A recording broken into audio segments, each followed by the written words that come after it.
Live from Minute Maid Park in Houston, Texas, Fox Sports Houston brings you Houston Astros baseball. Tonight it's Game 3 of a 4-game series between the high-flying Washington Nationals and the Houston Astros.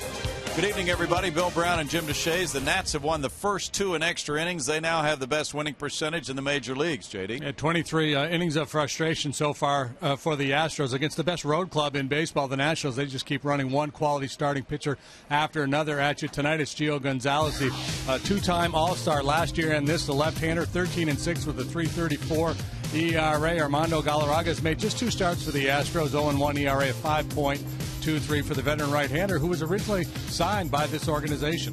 Both bullpens really stressed in this series. Ben Francisco got the Astros off and running with a 2-run homer last night. Espinosa drove in all 3 for the Nats, and they won it 3-2 in the 12th. More in a moment.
Astros baseball tonight. The Washington Nationals take on the Astros in the 3rd game of their 4-game set.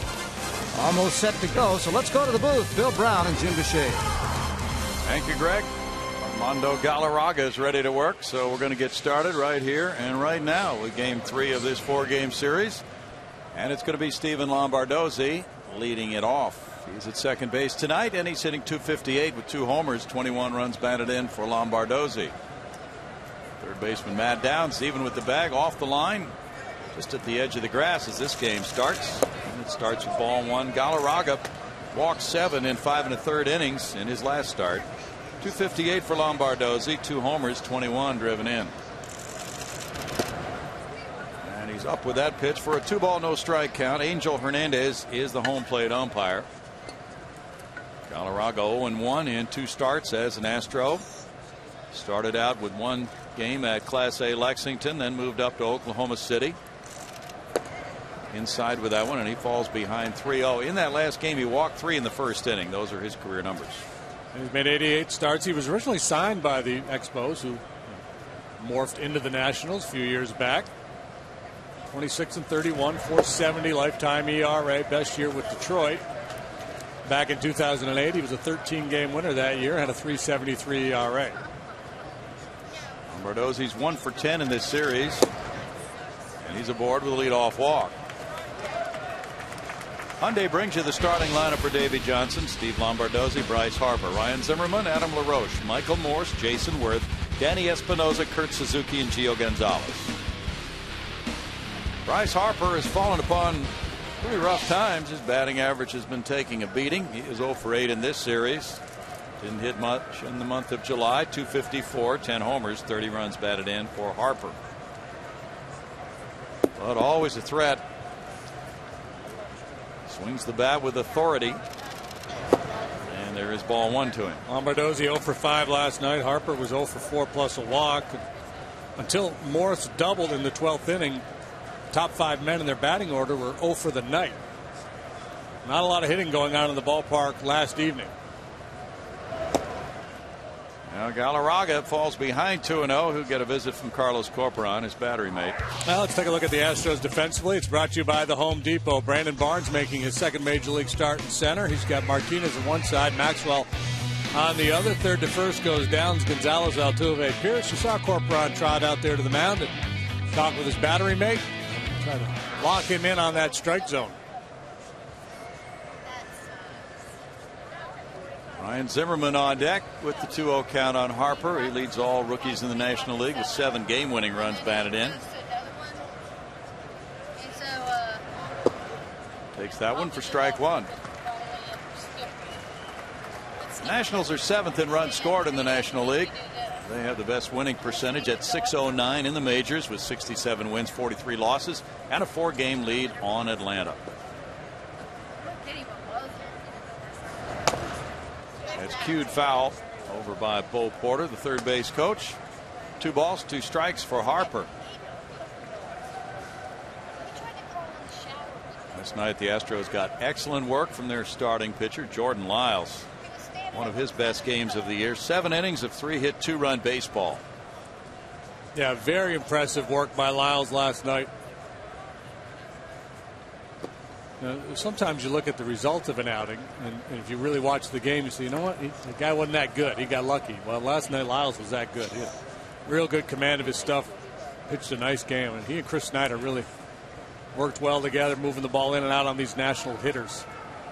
Galarraga is a guy who's going to give you a fastball, tries to get a little tail on it away from the lefties, slider and a changeup. Runner going on 3-2. It's ball 4. Now back-to-back walks bring up Zimmerman. After back-to-back extra inning games, you're hoping to get as much out of Galarraga as possible here tonight if you're Brad Mills, and it gets off to a tough start with back-to-back walks. He made his debut at home on July 28th against Pittsburgh. Gave up 2 earned runs in 5 innings here. A no decision. Now Ryan Zimmerman, 276, 15 homers, 59 runs batted in. He's hit .320 against the Astros this season with a homer and 7 runs batted in. Zimmerman had 2 hits in the opener Monday night. He is 2 for 9 with 2 runs batted in the series. Struck out 4 times last night. And he takes strike 1 here. This is the first time Galarraga has faced the Nationals. Corporan out, giving some signs to the infielders where he's going to go with the ball in case the Nationals try to pull off a double steal here.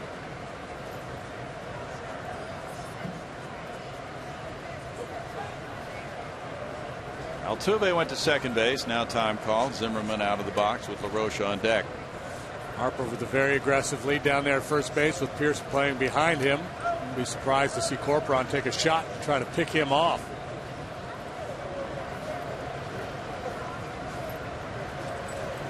Zimmerman has hit .359 since the 1st of July.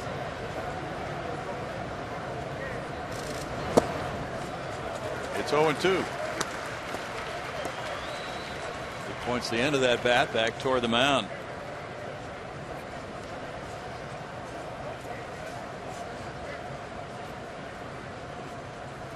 Galarraga's from Venezuela. As he joined the Astros, he had welcomed a baby daughter into the world in Austin, Texas, his home. then came in to make that first start July 28th.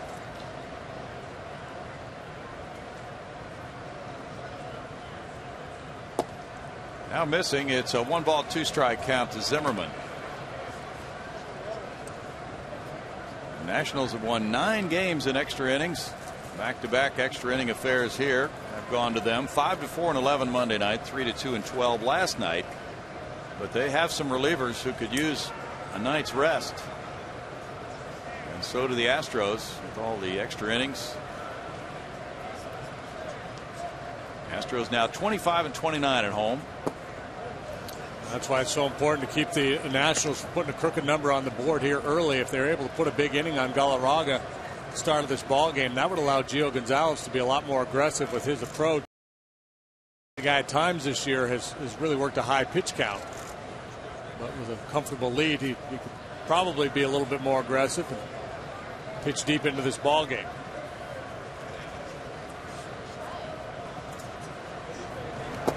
Zimmerman looks at it. It's ball 3 and it's a full count. Galarraga really struggling to hit that strike zone. Zimmerman's a .335 career hitter against Houston with 9 homers.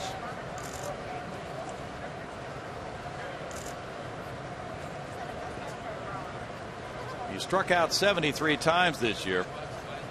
Lombardozzi at second, Harper at first.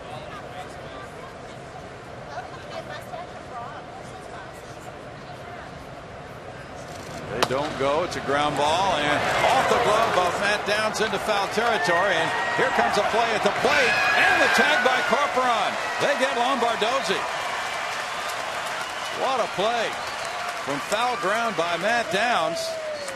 The ball off his glove, and he chased it down and fired accurately as the home plate umpire Angel Hernandez was getting the bat out of the way. A nice job staying with the play by Downs, and really bad base running by Lombardozzi. Nobody out in the inning. They got a pitcher who's struggling to find the strike zone, and he tries to take a chance to score on this ball. Bo Porter's pointing at the bag saying, "Stay here." Lombardozzi, like Bernardina a couple of days ago, runs right through the stop sign. This time Lombardozzi is out. That's just bad base running. That's not even close. That's a gift for the Astros right there. Angel Hernandez multitasking, moving the bat and making the call. Sure was. Oh my! Terrific throw by Downs and the tag by Corporon. Now it's first and third, one out. Harper taking third on that play at the plate, and Zimmerman was credited with a hit. Adam LaRoche at .274 with 23 homers has driven in 72. Now Marwin Gonzalez and Jose Altuve set up to turn a couple here. Well, that would just provide a huge lift in that Astros dugout after back-to-back extra inning losses. And what was shaping up as a difficult first inning here for Galarraga. If he could somehow get out of this mess without giving up a run, boys in the white uniforms would be fairly pumped. That would give them a lift. You're right. A swing there by LaRoche takes the count to 1-1. He is 1 for 10 in this series with an RBI. Good change up here, splitter, some kind of an off-speed pitch from Galarraga. LaRoche has hit 7 long balls in his last 14 games. He's driven in at least 1 run in 6 of his last 8.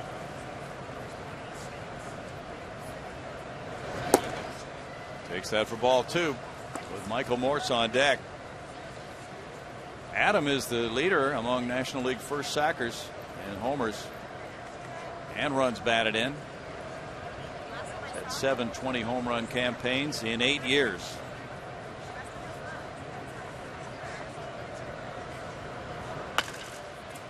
It's that one foul, and first base coach skips rope on that one. 2 balls, 2 strikes. Armando doesn't have the fastball to throw by in the strike zone, so he's trying to work off the plate with this fastball, try to get the hitters to chase. And the left-handed hitters, looks like he's going to lean on that off-speed pitch, the changeup.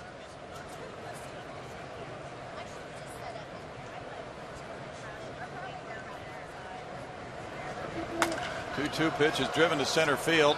Backing up Brandon Barnes. Here's the tag at third by Harper. That's out number 2, and the run will score to make it 1-0 Nationals. I think Angel Hernandez has got a balk call here. Yeah. See, Armando quick pitched him, and Hernandez called a balk. That's a free swing for the hitter. And so everybody moves up a base. Now Brad Mills is coming out, and the offensive team may elect what happened if everybody advances at least one base, but that was not the case. So LaRoche will be coming back to the plate, and it'll still be 1-0 with a runner at second. I think it was a good call, but I also think it was a good try by Galarraga, because you got to be a little creative out there when your stuff is a little short, and his is. You see here, watch how he just kind of. There is a little hesitation there.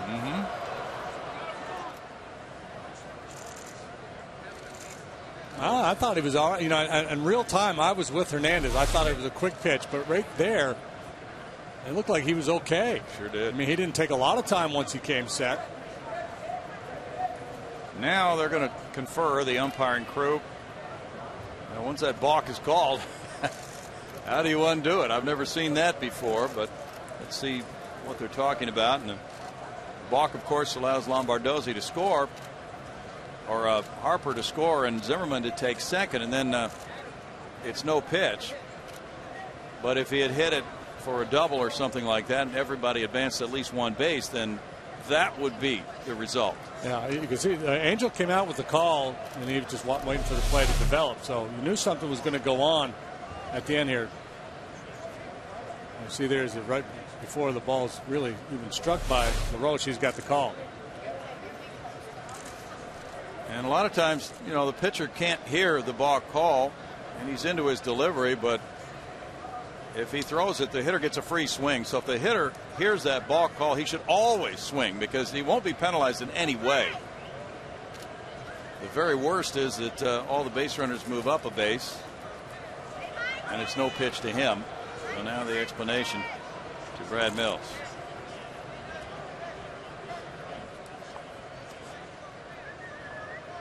So the balk cost the Astros a run, with Harper scoring and Zimmerman takes second. And LaRoche has a 2-2 count. Trying to get the scoreboard fixed now. As there's one out. Now Angel gets everybody set. Altuve's out in right field. Now that there's a runner at second and not at first, he's moved his position, and that's where the Astros play LaRoche in these situations. LaRoche just has kind of a bemused look on his face. Like, what's going on here? He gets to hit again. Bonus for him, certainly. Of course, he would have had an RBI with a sac fly, so it might not be a bonus for him. Now 3-2. It's really interesting, the replay of Galarraga, because again, I was right there with Angel. I thought we quick pitched him, and then when we had the replay, it looked like he came set. We haven't seen that kind of a balk call in a long time. No. You know me, I'm Mr. Anti-balk. I'm just screaming and railing when an umpire calls a balk. You saw it. That's the one time when it's justified, when a guy quick pitches. That's a legitimate attempt to deceive not only the base runner but the hitter, if indeed he did go without stopping. That's the one balk rule and the interpretation of it that I tend to agree with. But again, on the replay, it looked like he was okay. Sure did. Like he stopped. Had 3 straight full counts now. Harper, Zimmerman, and LaRoche. After that leadoff walk to Lombardozzi.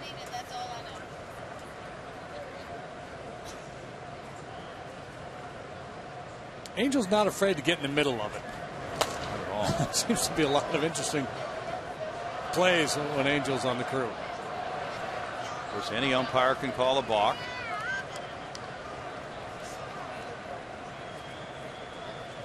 Yeah, we haven't seen that one in a long time, where there's a balk called and the batter actually puts the ball in play.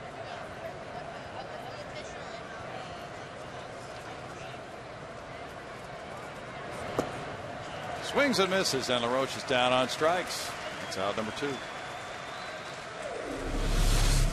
Appears to be his go-to pitch against these left-handed hitters. Again, it's a tumbling changeup, kind of a splitter forkball type offering. Now Mike Morse comes up. Morse with 8 homers, 34 runs batted in, a .300 batting average, is on a 16-game hitting streak. That's a career high for him. And he got the extra at bat in the 12th inning and hit a double up on Towles Hill. He hit the ball 430 feet to extend that hitting streak after going 0 for 4 last night. Strike to Morse. That was his 12th two-base hit of the year. And then it wound up setting up the winning run in the 12th inning. Cesar Izturis came in to pinch run for Morse and scored on the Espinoza single. It's been a 26-pitch first inning, including a balk for Galarraga so far. Really struggling out of the gate.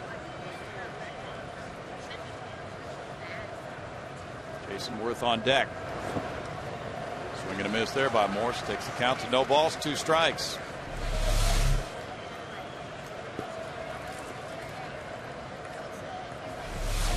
During Morse's 16-game hitting streak, he's hit .324, 4 doubles, 3 homers, 11 runs batted in.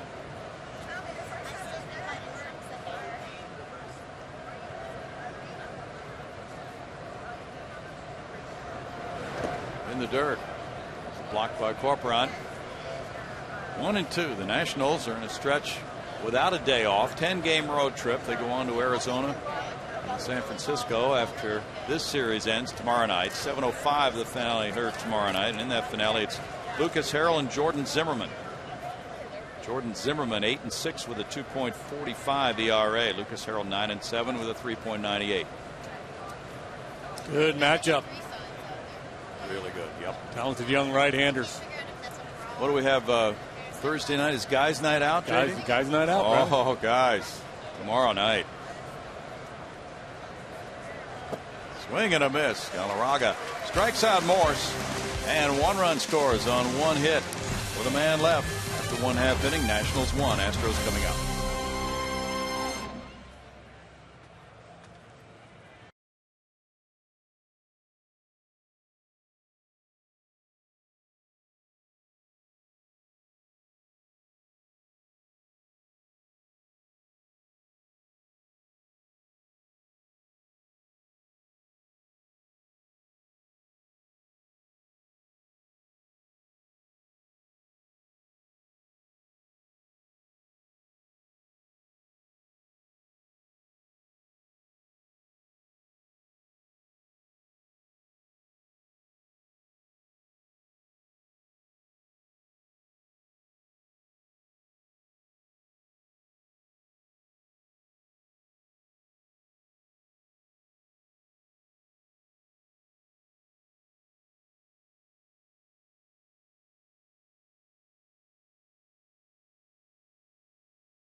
For the first time with this Hyundai batting order, it's Jose Altuve, Matt Downs, Steve Pearce, Justin Maxwell, J.D. Martinez, Carlos Corporon up to the 6th spot tonight. Brandon Barnes, Marwin Gonzalez, and Armando Galarraga.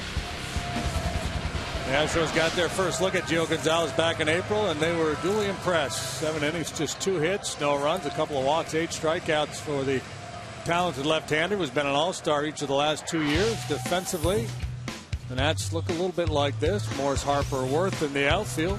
Zimmerman, the Gold Glover. Espinosa's at short. Lombardozzi second. LaRoche at first. And recently acquired Kurt Suzuki. Very good behind the plate. So a couple of former A's back together now with Gonzalez on the mound and Suzuki behind the dish. Gonzalez, after winning 16 last year for Oakland, is shooting for number 14 tonight. .299 for Altuve. 5 homers.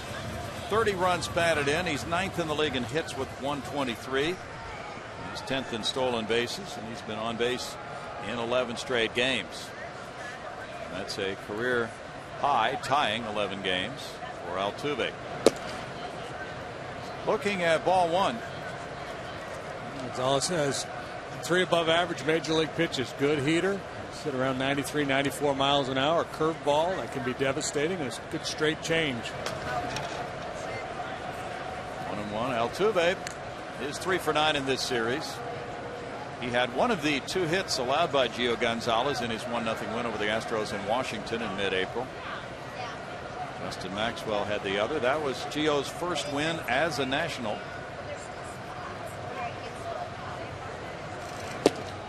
In tight, and it's a 2-ball 1-strike count. The Nationals traded 4 prospects to get Gonzalez.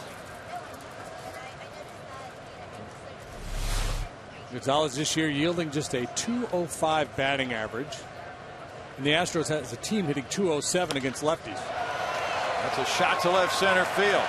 Harper back. Extra bases out of the chute for Altuve. Hustling into second with a leadoff double, his 27th of the year. But if there's one guy that's going to inflict some damage on him, it would probably be that guy, Altuve, hitting .349 against left-handed pitching so far this year. Has been the one guy in the Astros lineup that's been able to solve the southpaws, and a good start here. About a play for a ground rule double.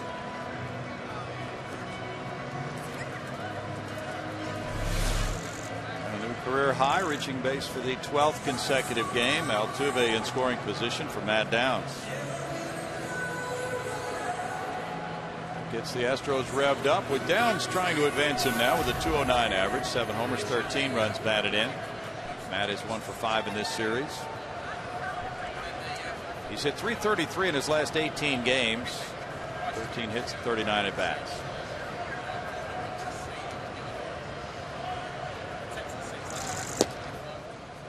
It's ball one outside. Harper shading toward right center on Downs.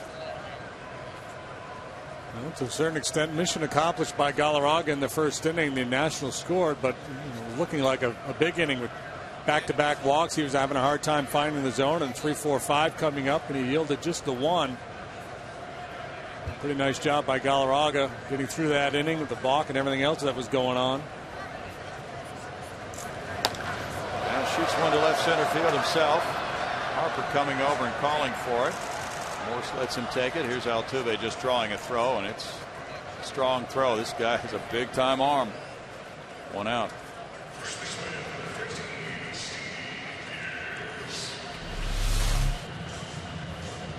Good job of Harper, the center fielder, taking charge out there.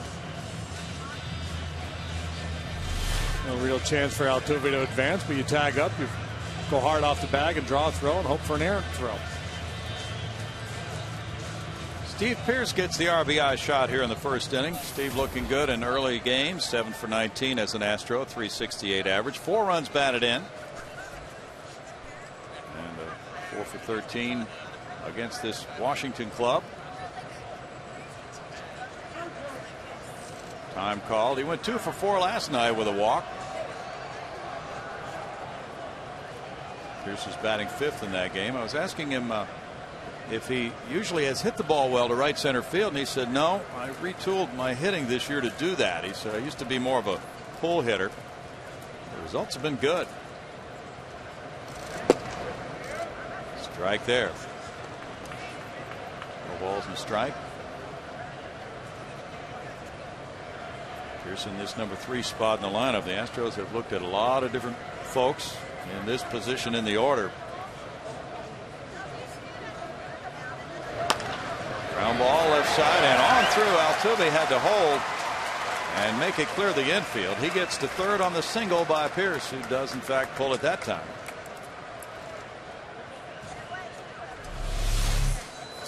Good solid single through the hole for Pearce, and the Astros with a great opportunity here to tie this ball game off a tough left-hander. Seen the Astros run into some outs on plays like this year, trying to advance, and then the shortstop ends up making a play. You got to make sure it gets through.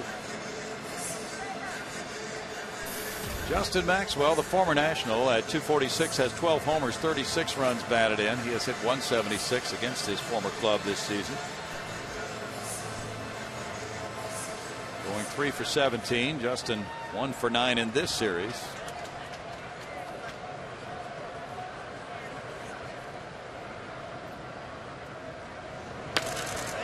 into center field. That'll tie it 1-1 with the RBI single from J. Max, jumping on the first pitch from Gonzalez for hit number 3. Astros get that run home to tie it. Maxwell gets his 37th run batted in. Another guy who's been swinging it well against lefties and swinging it very well here since the All-Star break. Ball gets in on him a little bit, doesn't quite barrel it up, but certainly hits it hard enough to get the job done.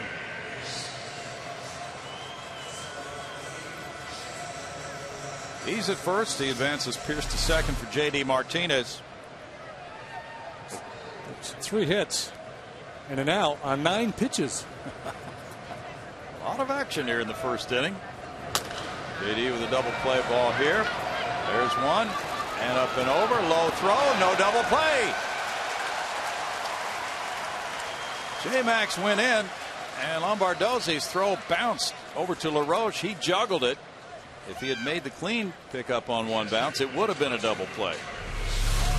I think Espinosa did his second sacker a little disservice by laying back on this ball. That allowed Maxwell time to get in there and upend him at second base.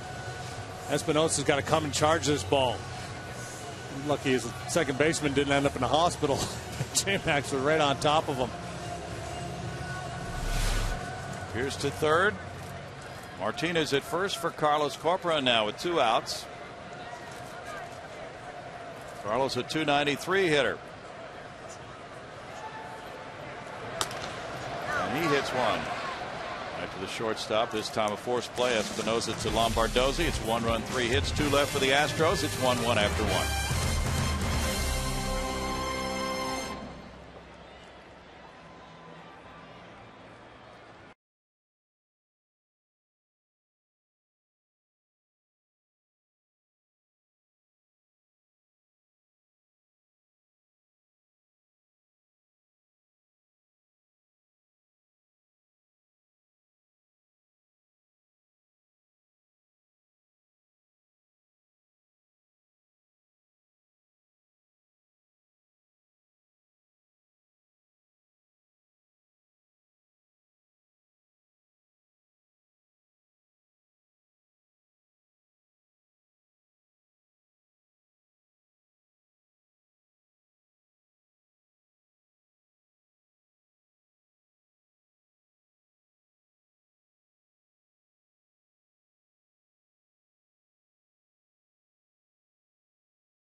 As we move to the second here at Minute Maid Park.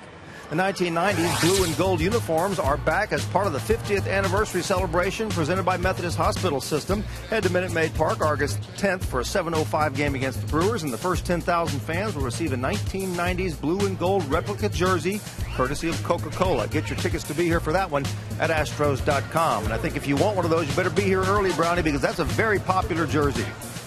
You bet it is. The young folks like me really like that one. Oh, yeah. You know. You young pups flock to that jersey. Yep. You urban hipster, you. Yep. Jason Worth leads it off in the second inning. It's a 1-1 game. 304 for Worth, 3 homers. He takes a strike. Coming back from a broken wrist, he played 7 innings and got 2 hits Monday night, and then his legs weren't feeling all that strong, so he came out of that game, sat out last night, except for a pinch hit. And the Nationals are nursing him back to everyday status. It's a 1-ball, 1-strike count. Worth has hit, though, since he came off the DL. He's 8 for 17 with an RBI. With 2 balls and a strike, now Galarraga has a chance to settle in after throwing a ton of pitches in the first inning. He's at 29 for the game right now. And his club responded with a run, so it's a fresh start for him. That's smack to left center field. It'll hang up there. Martinez and Barnes over. Martinez with the catch. One down for Galarraga. Just a reminder, as you enjoy a cold one, to look forward to Miller time later in tonight's game, brought to you by Miller Lite. Danny Espinosa's the batter now. 243 for Espinosa, 11 homers. He's driven in 39 runs.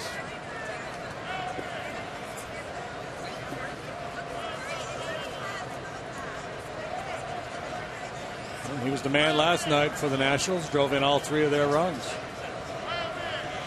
Hit a 2-run homer in the second, and a ground ball up the middle in the 12th inning. And that accounted for the game winner. There's ball 1 to Espinosa, filling in at shortstop. Normally he has been a second baseman, but with the injury at shortstop, he has played well at that position. He's a switch hitter, and he's hitting for much better average from the right side of the plate, but he has hit 8 home runs left-handed. 11 total. 218 average from this side. 4 for 10 in this series, 2-1. Ian Desmond was an all-star at shortstop. Then he got hurt right after the all-star game.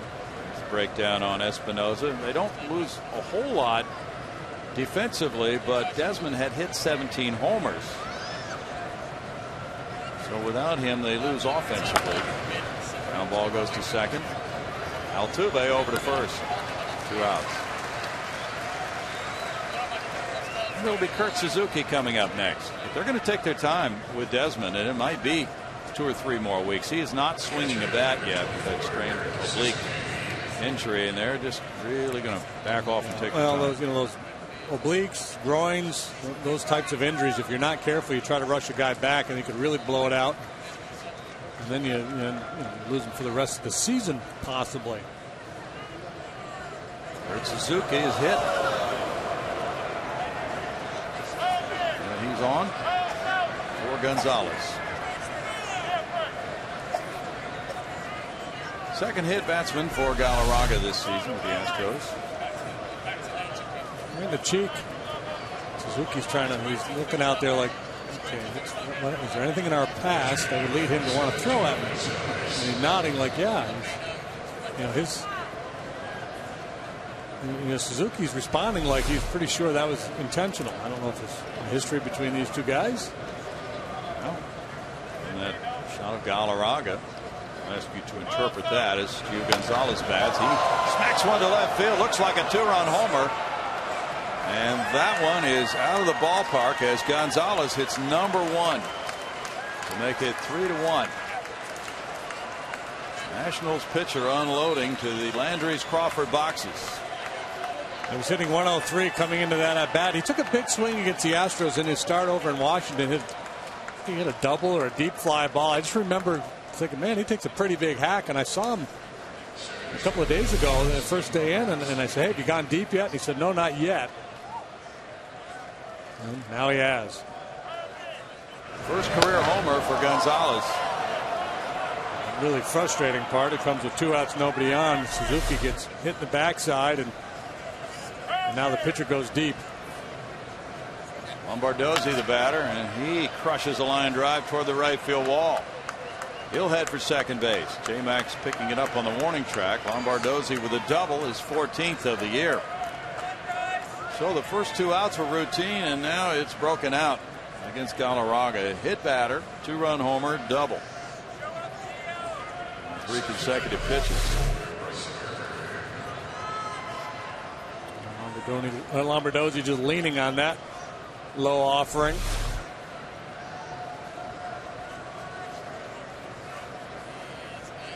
Three runs on 3 hits for the Nats. Here's Harper. He walked in the first inning.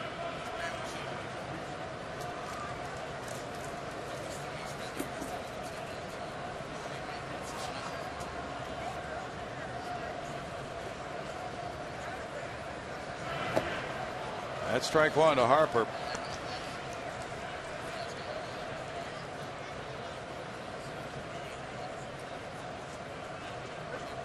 Nationals have the best road record in the majors, 35 wins, 21 losses, a .625 winning percentage.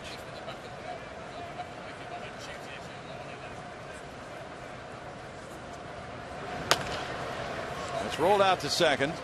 Altuve over to Pierce. And a 2-run bomb by Gonzalez gives the Nationals a 3-1 lead in the second.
Two-run homer. Gio Gonzalez takes that lead to the bottom of the second now.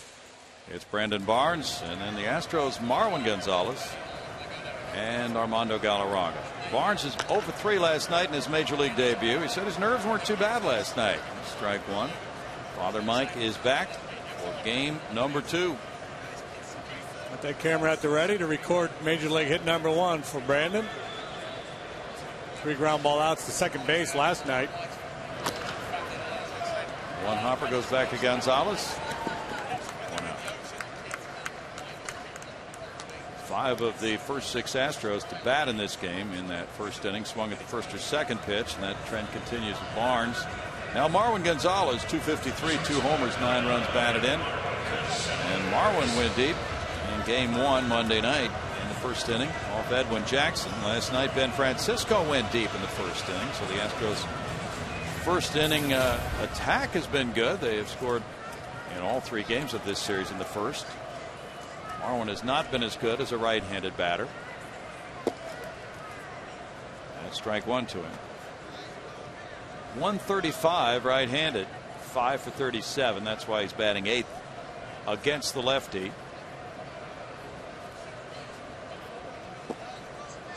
Gonzalez bounces that one. It's 1-1. The Astros 12 and 17 in games started by left-handed pitchers. JD talked about their lack of success offensively against southpaws. And actually, that winning record against left-handed starters is pretty darn good, given the numbers they put up against them. Right. 207 batting average. So go figure. 2 hopper goes to Espinosa. 2 outs for Gonzalez. Gonzalez really mowed down the Astros in that 1-0 shutout in Washington. 2 hits and 2 walks in 7 innings. 1-0 victory. Of his 13 victories this season. This is his 23rd start. He's playing out exactly the way David Johnson hoped it would, with Gonzalez using an economy of pitches. It's his 17th offering. He's got 2 outs here in the second inning with the opposing pitcher up. So if he can finish Galarraga off, get back into that dugout in less than 20 pitches. Galarraga looking for his first major league hit. He is 0 for 27 as a major leaguer. But those years in the American League didn't give him very many at bats. But Texas in 07, Detroit 08 through 2010, and then 8 starts for Arizona last year.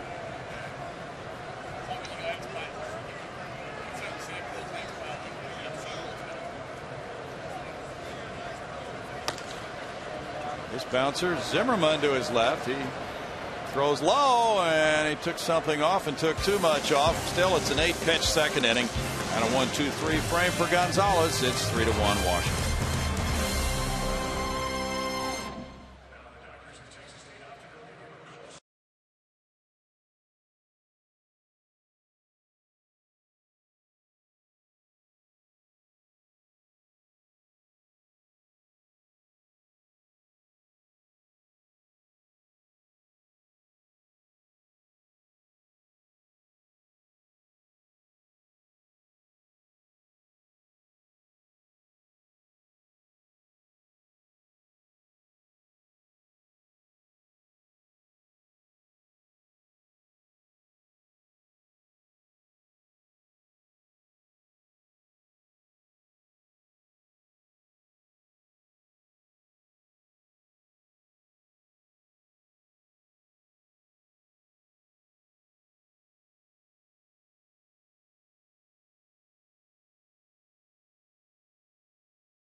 Move to the third, and this entire month of August, the Astros are remembering the 1990s as part of their 50th anniversary celebration. So join us on Sunday, August 12th, when the Astros and Brewers wrap up their series, and the first 10,000 fans will receive a retro umbrella courtesy of HEB. Root now and get those tickets to be here at Astros.com. Get yourself an umbrella, guys. Greg Lucas is going to get one to take to Chicago. Well, no, it's not going to rain in Chicago, is it? Hopefully not. Cotton candy being dispensed out there in the corner. Well, Chicago's a place you always have to be careful, though, because that is one place I have no place to escape. Yeah. And so if it does rain, I have to be ready. You always have to be like a mailman in your job. Nowhere to run, nowhere to hide. Ryan Zimmerman leads it off in the third inning. He got the infield hit off the glove of Matt Downs in the first, and then Lombardozzi was thrown out trying to score from second on that one. And he was balked to second base. There's strike one for Galarraga. Got the first two outs quickly in the second inning, and then things really caved on him when he hit Suzuki, gave up a 2-run homer to Gonzalez, then a double to Lombardozzi before he got Harper. It's no balls, 2 strikes. Kind of keeping with the theme of last night's game when Espinosa did so much damage hitting down at the bottom of the order. He was a 7-hole hitter last night. And today they get a 2-run jack from their pitcher. They have a very dangerous middle of the order. A deep lineup. Zimmerman, LaRoche, Morse, Worth. Good, solid hitters. Little grounder to short in the hole. There's Marwin Gonzalez playing it well to his right. Good throw on the run to get Zimmerman, 1 down. The confidence level when the ball is hit in that direction for the pitcher and the manager, everybody feeling good when it's hit at Marwin Gonzalez the way he's played that position.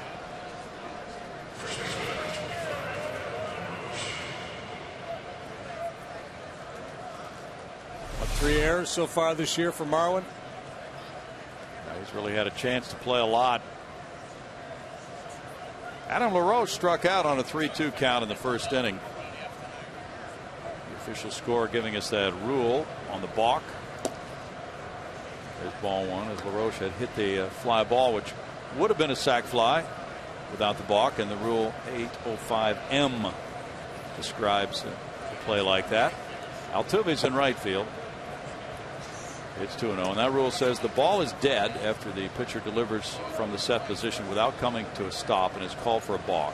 The ball is dead, and each runner shall advance 1 base without liability to be put out unless the batter reaches first, and everybody else advances at least 1 base, and that did not happen.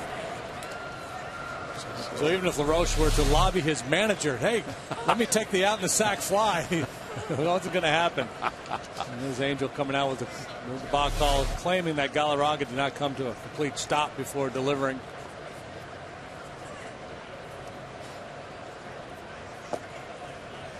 Now it's 3-1. Angel once ejected the 7th inning stretch singer at Wrigley Field. Steve McMichael, the former Bear. What did he do? Before he started to sing, and McMichael had become a pro wrestler. Apparently there was a call early in the game that the fans at Wrigley didn't care for. So J.D. Martinez over. So he said something on the microphone. Yeah, about he called out Angel. He said, "I'm going to have a talk with that umpire later." And a chorus of boos ran down, and Angel ejected him. Well, the umpire has that authority to remove people from the ballpark who are not in uniform. Didn't even get to sing, huh? No, yeah, I don't know. It sounded like they ran him out of there before he got to sing. Mike Moore struck out in the first inning. He had probably rehearsed for a couple of weeks. That's smacked into center field by Morse. That gives him a 17-game hitting streak. Stories of minor league organists being ejected. Yeah. After playing like the Three Blind Mice on the organ after a controversial call. That's right. Fans can be removed from the stands. Morse aboard for Jason Worth now. Worth hit a fly ball to left in the second inning.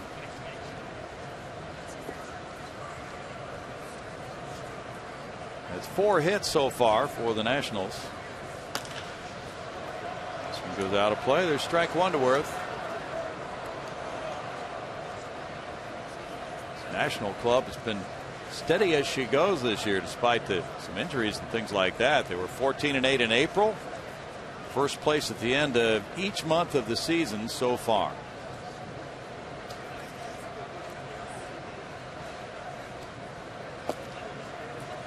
It's a 1-ball, 1-strike count. They won their first 6 series of the year, so they got it going and got some confidence. They swept the Atlanta Braves on the road in May, swept Boston and Toronto on the road in a 6-0 road trip in June. Swept Atlanta on the road in June again. 1-2. Now they've got this lead, plus they're not had their projected starting lineup together once all year.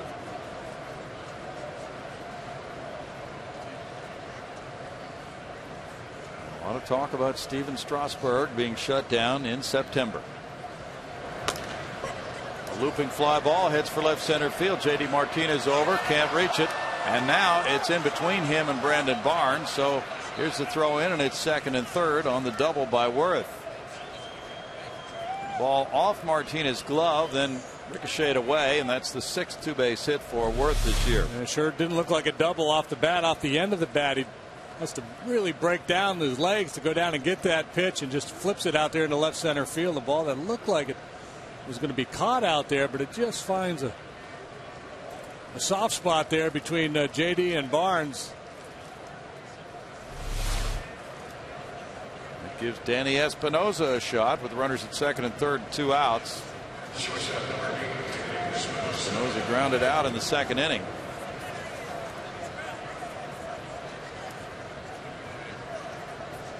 He hasn't played a lot of short because of the injury to Desmond. He had been a second baseman, but he has an excellent defensive rating as a shortstop in the games he has played. And joining that long line of Long Beach State shortstops, Troy Tulowitzki, Evan Longoria, Bobby Crosby. Longoria, third baseman now, has been for a while. I don't know if Longoria's played a game at shortstop in the big leagues. He probably has, but he's been primarily a third baseman. And ball 1 there to Espinosa.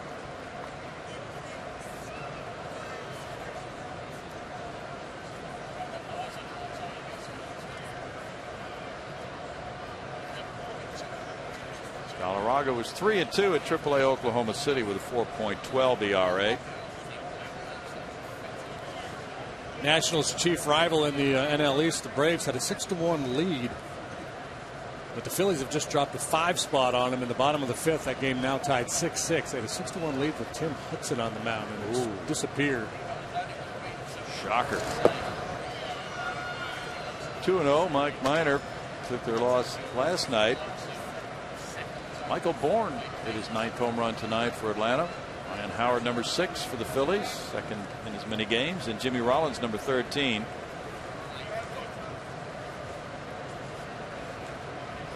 Braves trailing the Nationals by 4 games right now. Hudson out after 4 1/3, allowing 6 earned runs. Phillies could be interesting to watch. With their credentials, they could be quite an unexpected spoiler team here in the last 2 months. Unexpected spoiler team because they were expected to win the division by many. They have for the last 5 years, and they still have that great frontline pitching, albeit pitching that banged up this year. And Halladay being on the DL for an extensive period of time. But yeah, still, you're going to face them in a 4-game series, 3-game series, and you have to deal with the likes of Hamels and Lee and Halladay. That is not easy. 3-0 pitch, ball 4 to load the bases for Suzuki now. That's 3 walks and a hit batter for Galarraga. The walks. And that walk there at Espinosa, I think it was just a decision was made by Corcoran and Galarraga not to give in to him with a base open. And Suzuki on deck. Red Mills Club will be trailing by 2 if they can get Suzuki, who was hit by that pitch in the hip in the second. The Phillies have 9 games remaining with Washington and 9 games remaining with Atlanta. They will be at Washington the last 3 games of the year. They have 7 left with Cincinnati and 3 with St. Louis. They could be a determining factor. Suzuki takes, and that's strike 1 to him.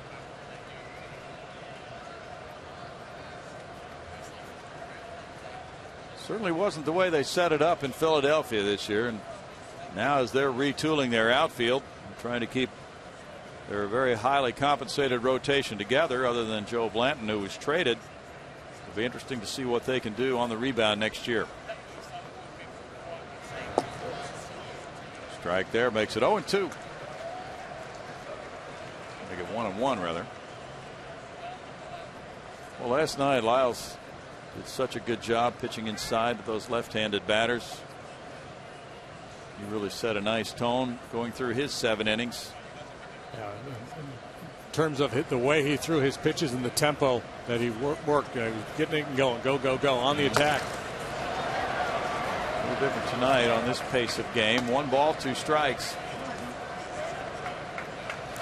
And again, Lyles has got really good stuff, and Armando doesn't have that good fastball. He's got to be more cautious. You can understand him trying to spend more time out of the zone than, say, a Lucas Harrell or Jordan Lyles. But I think he'd be well served to hasten his pace.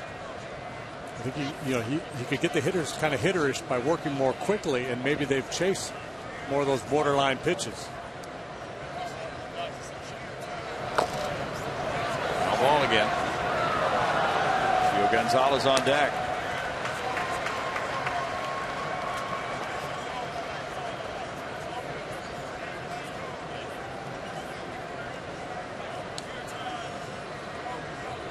Galarraga deserves a lot of credit for working his way back up to the big leagues this year.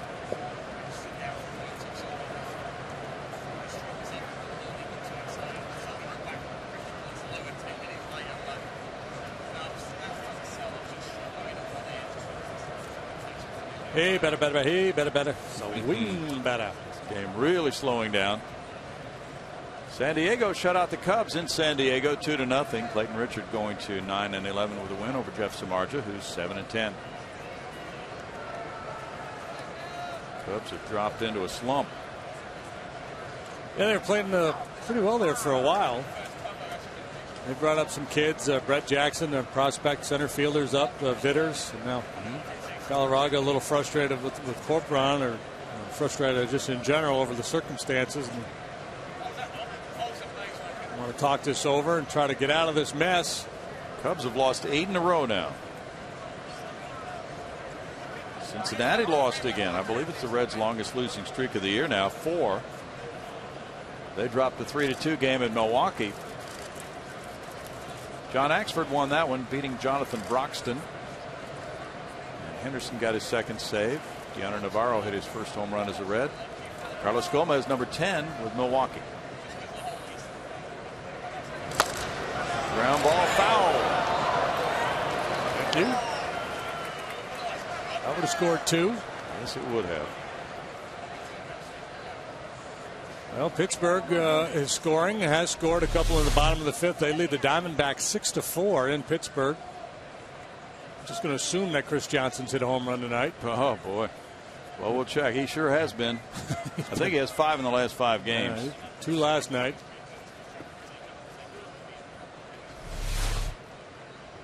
No, he doesn't so far tonight. But it's only the 5th inning. He hit what, 1 in the 8th, 1 in the 9th last night, drove in 5 in those 2 innings alone. So that highly respected Pittsburgh bullpen got whacked by CJ. Swing and a miss. And that's the strikeout to end the 3rd for the Nationals with no runs, 2 hits, 3 men stranded. They lead at 3-1.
As we move to the bottom of the 3rd, time for our progressive fan of the game. You know, the Astros have been doing quite a bit over the last couple of seasons to honor our military. Well, our fan of the game is a young man who has the same attitude. 8-year-old Connor Bennett was recently at one of the Whata fan events at a Whataburger. Chris Johnson, Larry Durker were there. He got some autographs. But there was also a member of the military that walked in, so Connor took his signed poster over and gave it as a gift to the member of the military. That was a very nice gesture, Connor. Are you having fun tonight? Yes. His father, Tim, Connor's a little camera shy. His father, Tim, is going to serve as his spokesperson for the day. Had to be very proud of the young man. I am. He's a good little boy. So he's here with his teammates, and where do you guys play? We're from the Woodlands Defenders.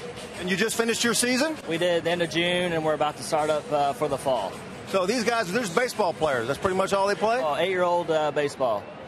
So Connor's here to see some of his heroes. They've all been spending the afternoon getting autographs, but we heard about that story, that nice gesture of giving his poster to a member of the military. So we want to honor you, Connor, by making you our progressive fan of the game, buddy. Way to go. Tim, thank you, too. You guys enjoy the game. Brownie, back to you. Nice going, Connor. Foul ball by Altuve up the right field line. Jose opened the Astros first with a double and came around to score on a Maxwell single. Gio Gonzalez won one of the Pitcher of the Month awards in the National League. His was in May. That's a big curveball for a strike. Steven Strasburg won a Pitcher of the Month award. So did Jordan Zimmerman. It's the first time in 33 years that 3 National League teammates have all been Pitcher of the Month.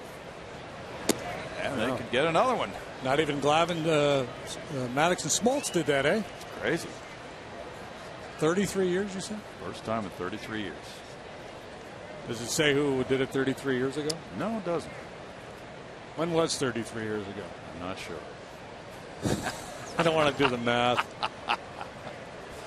Well, let's see. 89? Is that? No. That would have been 79? 79, yeah. Let's see. 79. 3 pitchers on the mound. 79. Seaver, Matlack, Candelaria. Pittsburgh won the World Series that year. Altuve's down on strikes. Strikeout number 1 for Gonzalez. Now, we haven't seen that curveball very much from Gonzalez because the Astro hitters have been attacking early. It's been a lot of fastballs so far, but now he's getting that breaking ball going and able to feed Altuve with a couple of good hooks to finish him off there. Matt Downs hit a fly ball to center back in the first inning. Well, back when Gonzalez beat the Astros on April 17th in Washington 1-0, Brad Lidge got the save. And that's ball 1. So things have indeed changed in that bullpen picture with Tyler Clippard, who got the hold in that game. Now their closer, and Drew Storen is back from his injury. But it's a bullpen with a lot of appearances lately. Clippard something like 5 of the last 6, and Storen 4 of the last 5, and Ryan Matthews 4 of the last 5. So Gio Gonzalez would like to keep them out of this game tonight. That's a line into left field. Downs went up for that pitch and hammered it. Hit number 4 for the Astros. Downs aboard for Steve Pearce now. Similar to a swing he had last night. Getting that top hand through, hitting the ball on a line.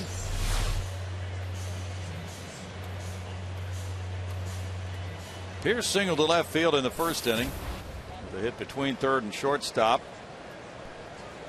Espinosa and Lombardozzi set up for a double play. It rolls to Espinosa's left. Flips. Lombardozzi on over to LaRoche. And it's 6-4-3.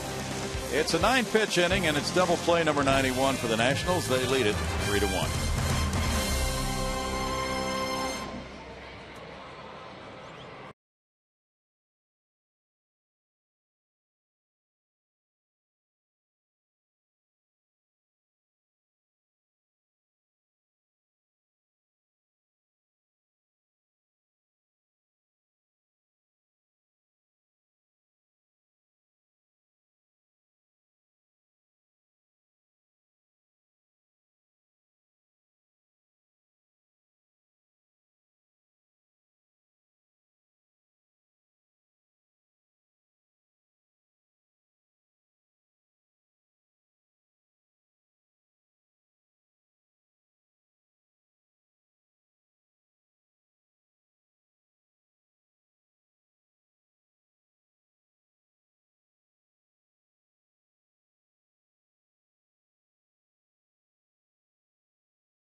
Right after AT&T Trivia comes your way. Davey Johnson in the background. Here's the question. Davey and the Orioles swept the Dodgers in the 1966 World Series. Who was the series MVP? Good question. What would your answer be if somebody asked me that question right now? Frank Robinson. I think I would go with Frank also. Gio Gonzalez hit a 2-run homer to give his club the lead. No balls, 2 strikes. Jim Palmer. Is he on the 66 club? Yes. That was a 4-game sweep, right? I don't know. Strikeout number 4 for Galarraga. Might not have been. Let's see if we can get the answer right now. In fact, who was the MVP of the World Series? Frank Robinson, 316, 2 homers, 3 runs batted in. Frank Robinson, who was the National League MVP as a Red, then the American League MVP as an Oriole. And then he managed the Montreal Expos. Is he still the only guy to win MVPs in both leagues? I believe you're right. Yep. Davey Johnson holds the record for home runs in a season by a second baseman. He had 43 with the O's. With the proliferation of home runs in the last 20 years or so, it's kind of surprising to see that record still stand. 1 ball, 1 strike. Yeah. He's 1. I believe Rogers Hornsby is 2 and Ryan Sandberg 3.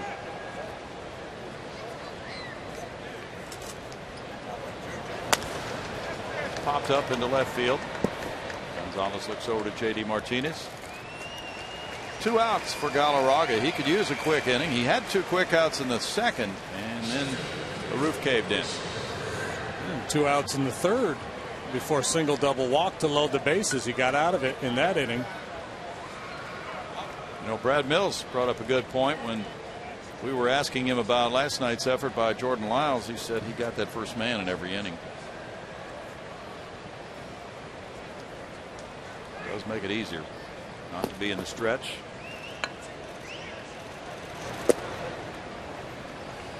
That's strike 1 to Harper. Especially if you go in the stretch and they call a balk on you.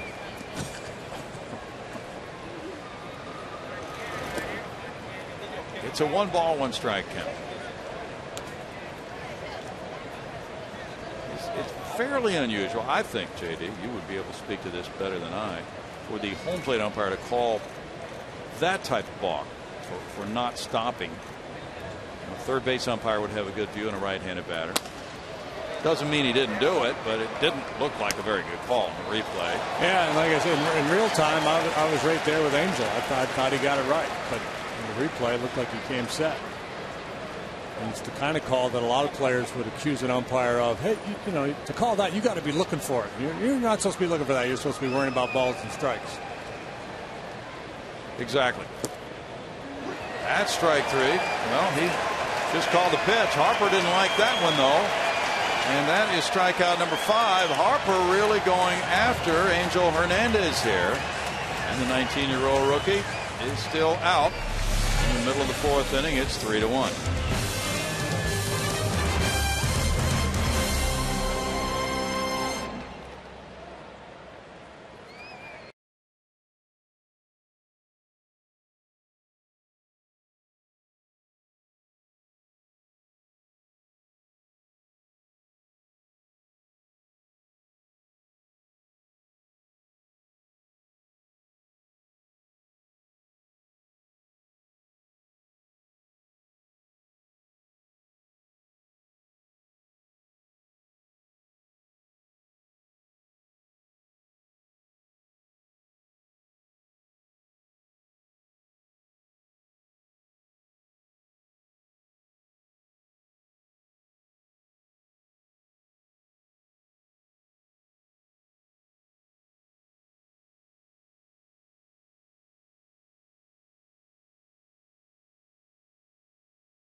and Jack combo for only $4.99 plus tax at participating stores.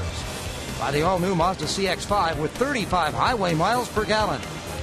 And by Coushatta Casino Resort, the largest, most exciting casino resort in Louisiana. Now we go back inside the ballpark as the action continues. Brownie? 3-1, Greg. As you know, there is ball one to Justin Maxwell, who accounted for the one with an RBI single to center field in the first inning.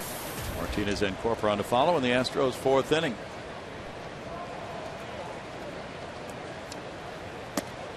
Gio Gonzalez misses with a fastball. Let me correct the record. It was with Atlanta in '73 where Davey Johnson hit 43 home runs to set that record for a second baseman. It's the year they had 3 guys with 40 home runs, Aaron and Darrell Evans as well as Johnson. Yeah. 2-1. Gio Gonzalez was really something in May when he was pitcher of the month. He was 5-0 in 5 starts. At the end of May, his ERA for the season was 2.04. Quality pitch there. Makes it 2-2.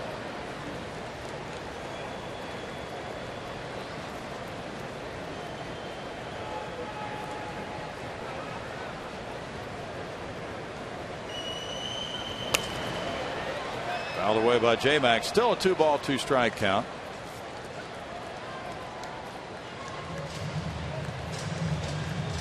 This was the second straight All-Star game for Gio Gonzalez this season. He won 15 in 2010 and 16 last year. Trying to nail down his 14th tonight. He likes to play Motown music to get ready for games. 3 balls, 2 strikes. Diana Ross, did you have a favorite? Not sure. This is his first 3-ball count of the night. Fastball just off the outside edge. A better pitch than the one that Angel rung Harper up on. He gets a strikeout. That's number 2. Kept that one down. And I want to have a little cutting action down in the zone. Just continues to ride down and in on Maxwell at 94 miles an hour. 1 out, and it's J.D. Martinez. He bounced into a force play in the first inning. The throw to first bounce would have been a double play ball. There's ball 1. The Nationals don't often fail to execute in the field. They're a pretty solid club with the gloves. And they back their excellent pitching staff. Harper's over in right center.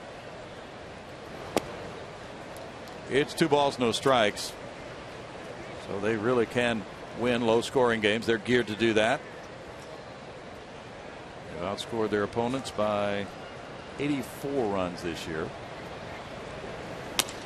That's lined into center field. Martinez aboard with a 1-out single. Hit number 5 for the Astros. That matches the Nationals hit total.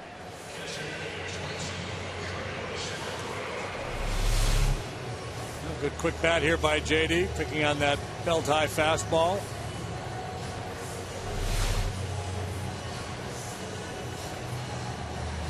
Carlos Corcoran is the batter. Bounced into a forced play in the first inning.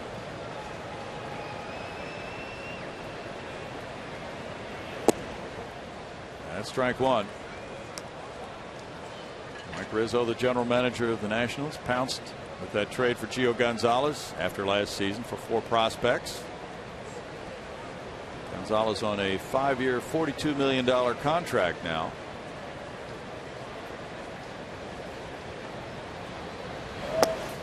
That one's in tight. Last year he led the American League in walks with 91 in 202 innings.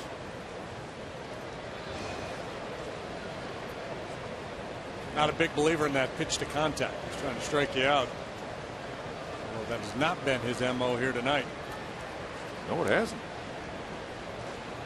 Goes over to first. 51 major league wins already. Hey, we got another balk call. What happened on that one? I don't know. He's trying to set a record. What's going on? Okay, well, this one was called by Ed Hickox. Let's see it.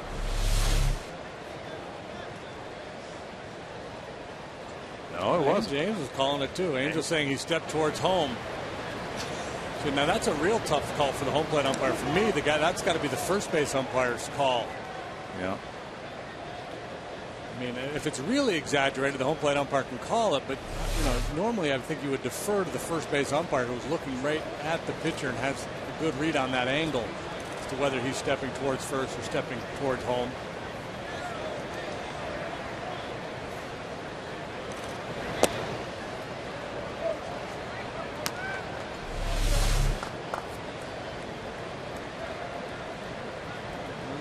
It's iffy.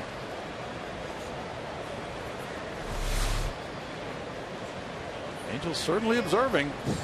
He's got his Bach radar up tonight, boy. He's not just saying, I'm going to take care of balls and strikes, and you guys can make the Bach calls tonight. Is that the umpire's version of the king in his court?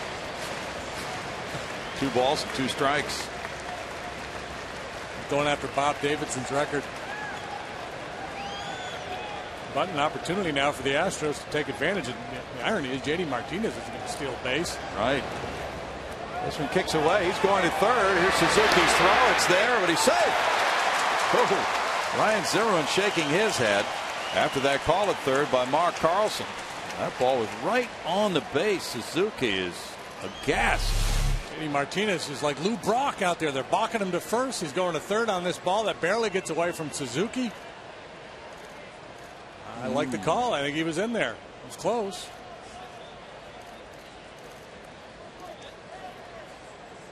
He slides to that back corner, and it looked like he just beat it. And Carlson's right on top of the play. Right there. Now runner at third, 1 out, a 3-2 count to Corcoran.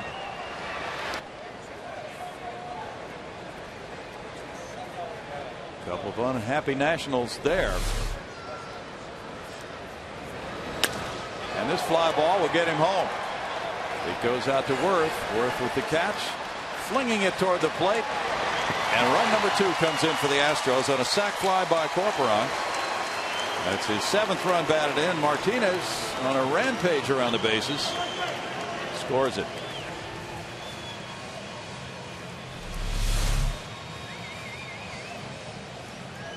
A nice job by Corcoran. Staying short with the swing, making sure he puts that ball in play. And he got a good pitch to work with, too. Probably out of the zone, but up. And he gets the job done. Now a 1-run lead for Gonzalez, and he faces Brandon Barnes, who hit a 1-hopper back to the pitcher in the 2nd inning.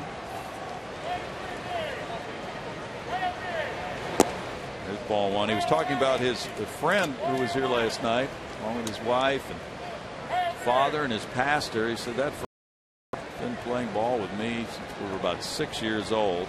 Lives in Austin now. 1 ball, 1 strike, and just a special moment for him. Have family and friends here for that game.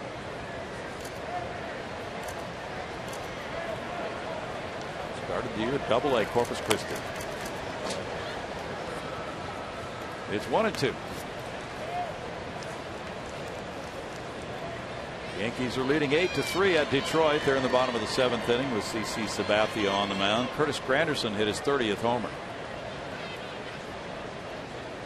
Pittsburgh 7, Arizona 4. They've played 6 in Pittsburgh.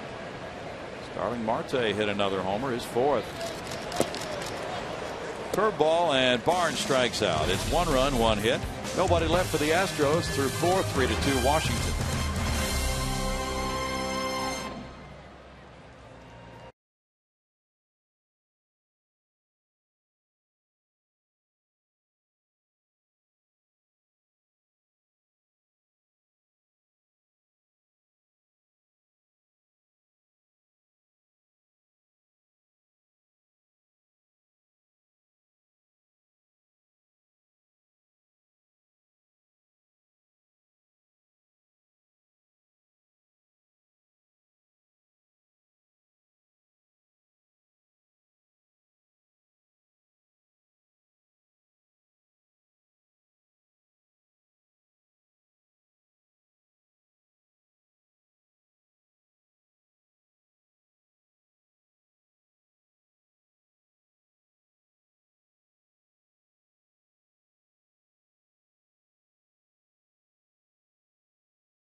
what do you drive tomorrow? This series will wrap up as Lucas Harrell will go to the mound. It's a good thing for the Astros here lately. He's been their best pitcher, going for his 10th win. He's 3-2 win, I should say, over the Braves last time out. He went 6 2/3, gave up a couple of runs in that game in Atlanta. He goes against Jordan Zimmerman. This has been your Mazda Game Break.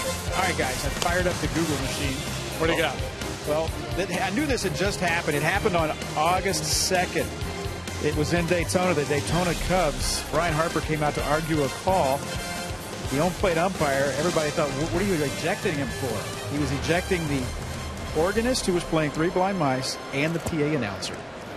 So the rest of the game, someone stood, old school, stood on a box and introduced the hitters. So there you go. So it wasn't that long ago that this actually happened. Like that guy at the British Open? There you go. Mario Seneca. He's great. Was Line the drive by Zimmerman, and it's caught by Barnes. That's out number one. Hey, Kevin, we got an invitation from Jenny Hoffman, the treasurer of the Gulf Coast Mensa organization, to attend a Mensa meeting. Really? Yeah. That's heady stuff there. Yes, it is. That would be intimidating. Good catch by Barnes here. We were talking about that little guy the other day, the 3-year-old that was in the paper. That's right. That's a member of Mensa. I gave him all the publicity. I knew his name, and you guys got the invitation. Come on along. We'll all go. Yeah. Maybe we'll just get smarter by osmosis, just being in the presence of all these smart folks. Either that or make you feel that much dumber. One of the two. They'll have to dumb down for us. There's ball one to LaRoche. He's 0 for 2. Right now they're saying that's not what osmosis does. Idiot. Astros in the I formation for LaRoche. And it's a 1-1 strike count. He has not hit the ball to the right side so far with a strikeout and a fly ball to left. See, my Three Blind Mice story, I believe, was in Vero Beach. So apparently that's a big issue in the Florida State League. It's been going on there for years and years.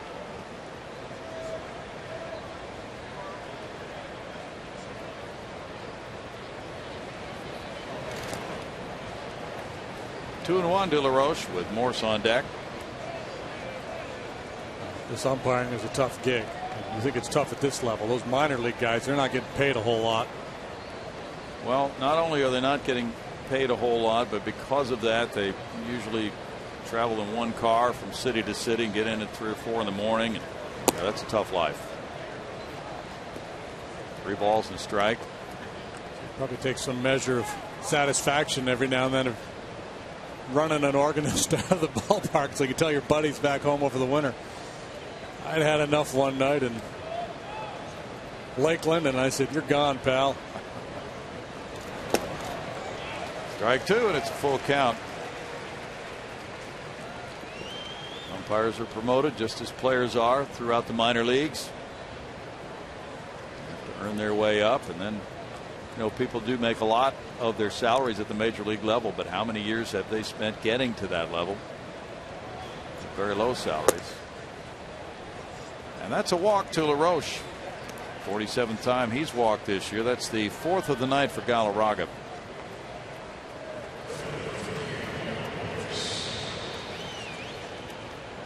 Michael Moore single to center in the 3rd. He is 1 for 2. Galarraga walked 1 in his first start here at Houston in 5 innings. So he's just over 80 pitches for the game so far.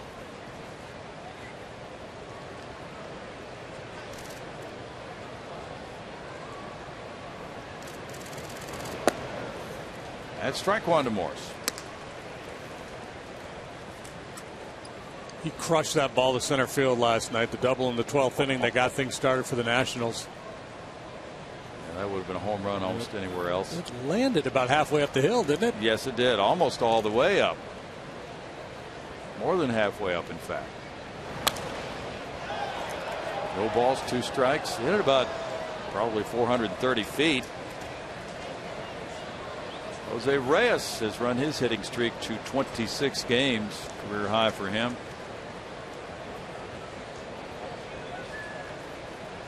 It's the longest by a reigning batting champion since Joe DiMaggio's record 56 game streak in 41.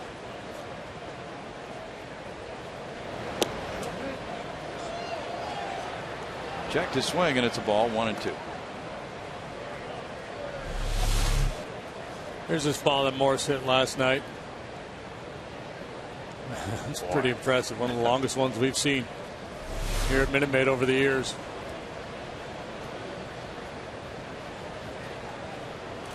Somebody said the Nationals were working out on the hill the other night during BP. 2 balls. Practicing going up the hill and making plays, or just running up the hill for exercise? Yeah, I think you're just messing around up there. Doing calisthenics and things like that.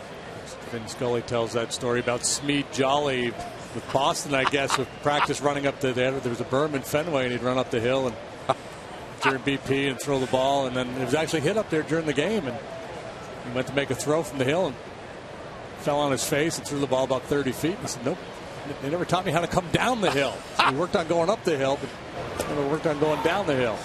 3-2. I don't know if it was Smead Jolly or somebody else, but one of those left fielders playing in Fenway many years ago was trying to stop it. It was a line drive that was bouncing in front of him. It went through his legs. He turned around. It bounced off the wall and came back through his legs the other direction.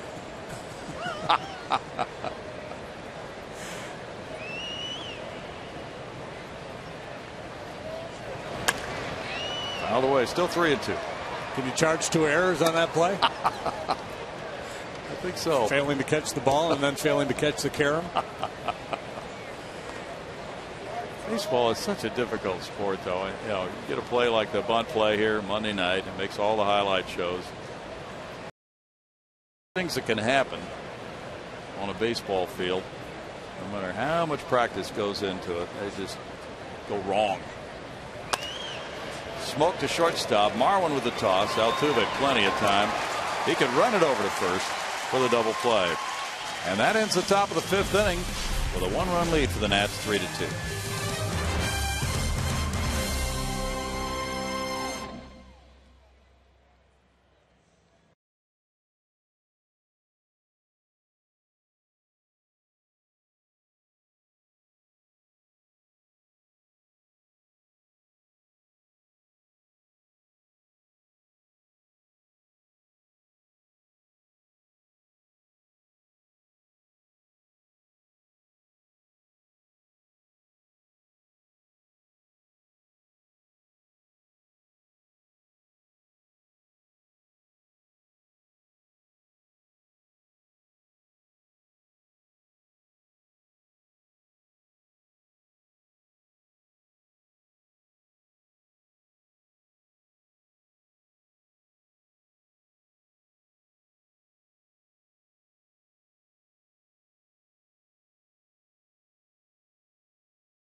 Want to remind you that every Sunday home game is an Astros Family Sunday presented by Minute Maid and Kroger. The next Family Sunday is coming up August 12th when the Astros host the Brewers at 105. Fans can enjoy the Kids Fun Zone before the game and kids run the bases after the game.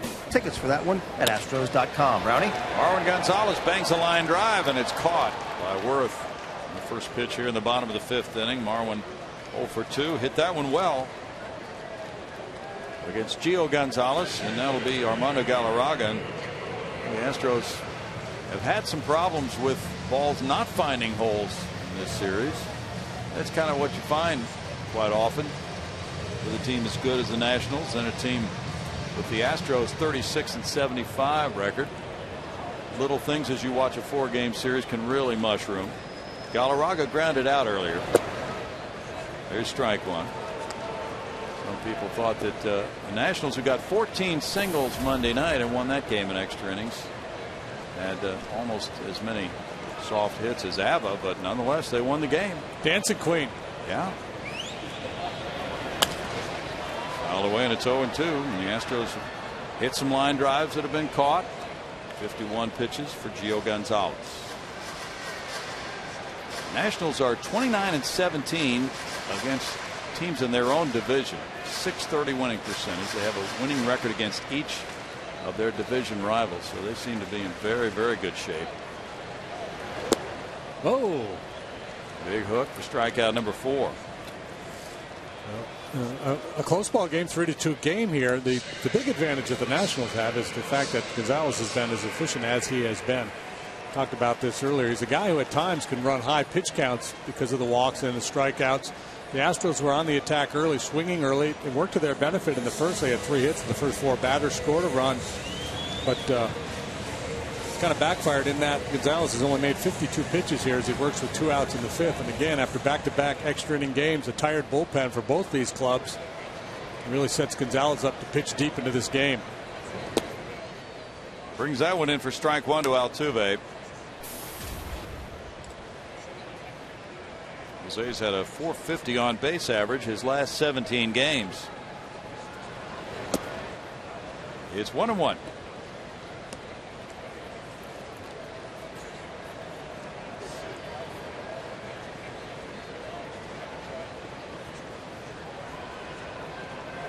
It's Atlanta 10, Philadelphia 6, bottom of the 7th in Philly.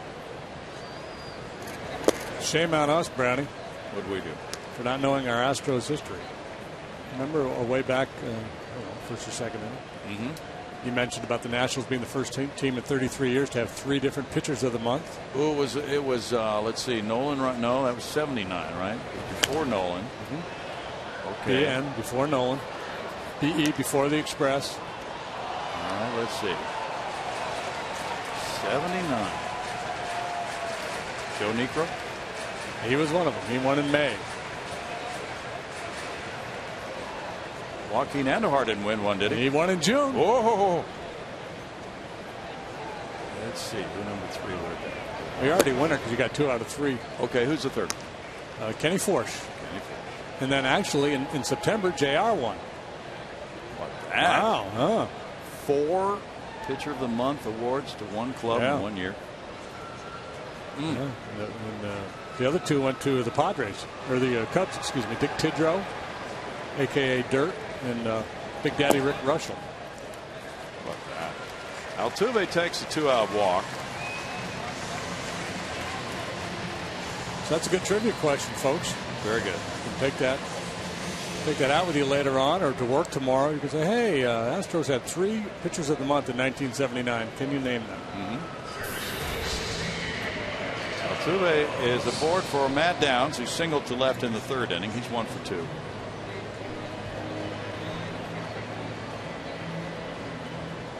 Baltimore leads Seattle 9-2. They've played 7 in Baltimore. Mark Reynolds hit his 9th. Nick Markakis his 12th. That's up for ball 1. Miami 7, the Mets nothing. They've played 7 in New York. Jose Reyes having a good time coming back against his former mates. He hit his 8th homer now. And Giancarlo Stanton has hit 2 to give him 21. Our own Mike Stanton is doing Astros Live pre and post game with Kevin tonight. He's relieved that Giancarlo now has insisted that that is his name, so they don't get confused anymore.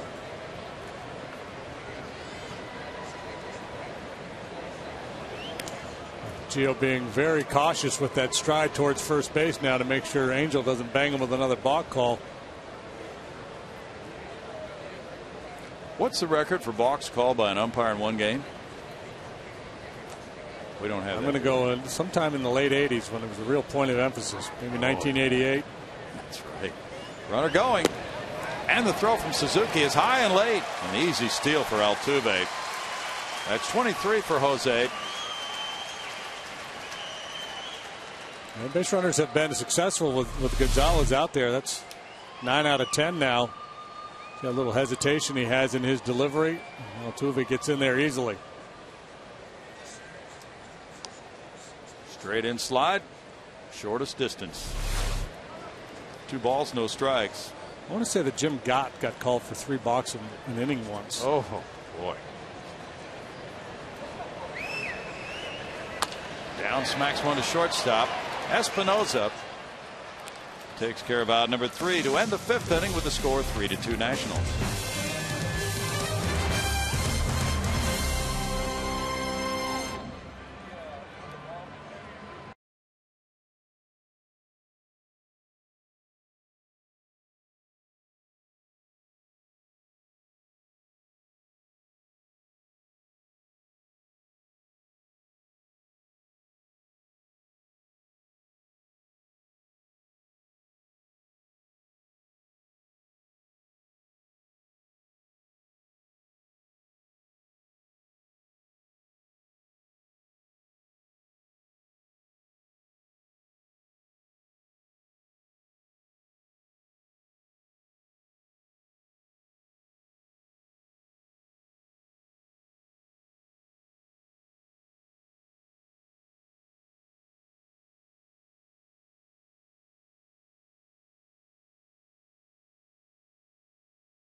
MD Anderson Cancer Center making cancer history. August 8, 1986, celebrating his 39th birthday with his 1,000th career RBI. A 5-0 win against the Padres was Jose Cruz. Mike Scott went the distance for his 3rd shutout of the year. And that, of course, means that tonight Jose Cruz is celebrating his 65th birthday. How about that quick math? At our MD Anderson Cancer Center, this moment in history. And by the way, I have some balk information for you guys. I've been looking it up earlier. Bob Shaw has the record for most balks in one game. He had 5 for the Milwaukee Braves in 1963. The Braves themselves had 6 in that game. The all-time record in a career, Steve Carlton had 90, and in one season, Dave Stewart had 16. So there's most of the balk news you need to know. Good stuff. Jason Worth leads it off, 3-2 Nationals. 6th inning underway. Worth has a double and 2 trips. Bob Shaw balked Billy Williams around the bases. Really? Yeah, he was on first, balked him to second, balked him to third, and then balked him home. That's great. There's some notable birthdays for you. Bruce Matthews. It's 2 balls, no strikes. Dustin Hoffman, 75 years old today. Huh? That's scary. Yeah. By the way, this is Robinson. Yeah. Man. Greg Lucas will be reading Brian McTaggart's Astros notebook this half inning. It's 3 balls, no strikes. It has tons of information, so you must read it, according to the tweet tonight. You like Twitter, JD? Yeah, it has its uses for sure. I don't tweet, but I follow. Yeah. Foul back in. Green light on 3-0. He fouls it. Some good stuff on there.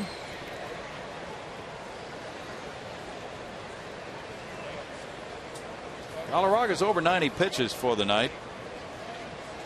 Working in the 6th inning here, trying to stretch it out. He's given up 5 hits and 3 runs, including a 2-run homer. Gio Gonzalez now a leadoff walk to Worth, the 5th walk for Galarraga. Espinosa will follow. He's grounded out and walked himself. Astros had 7 players play for the Tri-City Valley Cats, named to the All-Star team in the New York Penn League this morning. Way to go, fellas. Congratulations. Yeah. Absolutely. Andrew Applin, who's been leading the league in hitting, drove in 3 and scored 4 in their 13-9 win last night. Into right field past Altuve. Worth to second base, and it's first and second, nobody out on the single by Espinosa. Hit number 6. The bottom of the order rally, and Suzuki comes up next. Suzuki was hit by a pitch and scored on the Gonzalez homer. Then he struck out with the bases loaded in the 3rd. Just acquired prior to this series by the Nationals from the Oakland A's. They traded a younger catcher for him. The Nationals are pretty well stacked up in catching prospects. They needed help immediately, and they got an excellent defensive player who has had some very good offensive years. In 09, 15 homers, 88 runs batted in for Suzuki, but had fallen upon hard times this year with the bat. He only has 9 at-bats with the Nationals so far. Xavier Cedeno has started to loosen in the Astros bullpen. That's ball 1 to Suzuki. Galarraga nearing 100 pitches. Brad Mills is going to make his way out to the mound.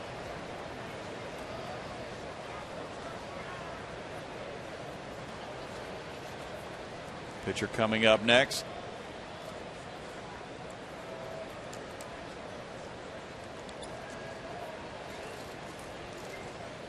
Wesley Wright has had a ton of work lately. He's worked in both the games of this series. Fernando Rodriguez has worked in both games of this series so far, as has Wilton Lopez. So just a mound visit. He stays with Galarraga now. George Springer stole his 28th base last night for Lancaster and drove in 2. Well, he's already a 20-20 man. He's got a shot at being a 30-30 guy. 30 bombs, 30 steals. That'd be a heck of a year. Special year for George. It's a real good offensive park he plays in, but that's an impressive feat. 1-0 now to Suzuki.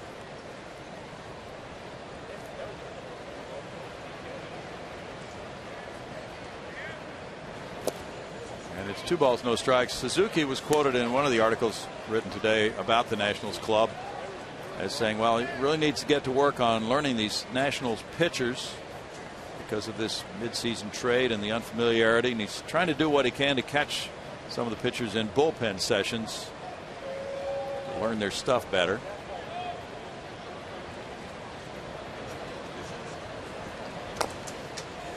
Obviously, with Gonzalez, that's not an issue. He would have caught him over in Oakland. But some of the other guys, obviously not. And so you got to find out, what pitches do they go to in certain counts? What are they most comfortable with? Can they execute an inside fastball when asked to do it? What kind of movement do they have on their fastball just to get used to catching it? Some guys have livelier fastballs, tougher to handle than others.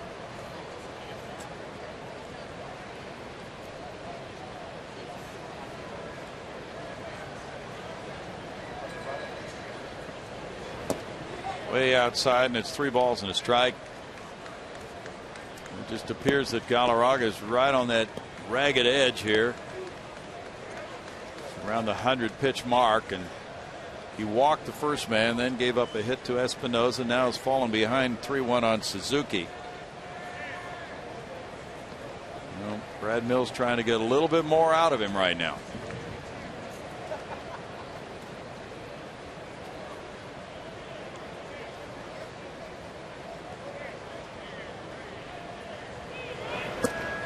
And now another walk loads the bases with nobody out, and Gio Gonzalez coming up. Walk number 6. As we promised earlier in the game, it's Miller time, brought to you by Miller Lite. It was a 1-1 game when Gio Gonzalez stepped up, runner at first, 2 outs in the 2nd inning. Hit his first major league homer. And 2 outs, nobody on, and Galarraga hit Suzuki in the backside with a pitch. And Gonzalez jumped all over that. first big league home run, and that's going to do it for Armando Galarraga here tonight. And he leaves after 5 innings plus. He has walked 6. He's given up 6 hits. We'll be right back.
Pitching change. More on that in just a moment. But we want to remind you that Chevy is proud to present Chevy Hometown Kids. This is a show that's not about the score, it's about the experience. So tune in each Saturday at 10 a.m. right here on Fox Sports Houston, or you can go to hometownkids.tv for more information. Brownie, back to you. Thanks, Bart. Xavier Cedeno warming up. Bases loaded, nobody out. What a jam with the Astros trailing 3-2. He's been in 20 games with an ERA of 4.20. Well, the good news is he's got the opposing pitcher due up here in Gio Gonzalez. The bad news is Gonzalez has already gone deep tonight. And then he's got the top of the order, Lombardozzi, Harper, Zimmerman to follow Gonzalez. Double play sure would be sweet here for X-Man. He pitched Monday night 2/3 of an inning, not allowing a hit or a run. Came in with the Astros trailing by a run in the 7th inning. Now they're down by a run in the 6th. Gonzalez, after his 2-run homer in the 2nd, struck out in the 4th inning. Here's the first baseman in tight. Downs even with a bag at 3rd. With a forced play at home on Worth. And the middle infielders are in halfway. Strike 1 to Gonzalez. Cedeno came in to a bases loaded situation here June 18th against Kansas City and got a save. Not a bad idea to start him. First pitch breaking ball. Middle infielders will have an option here whether to come home or try to turn 2 in the middle of the diamond, depending on the type of ground ball they get, if they get one.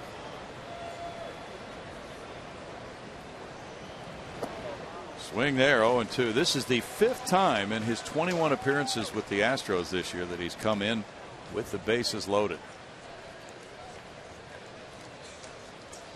He has inherited 21 runners overall, and 6 have scored. Bases loaded, nobody out, though. If 1 runner scores, he's done a tremendous job. Yeah.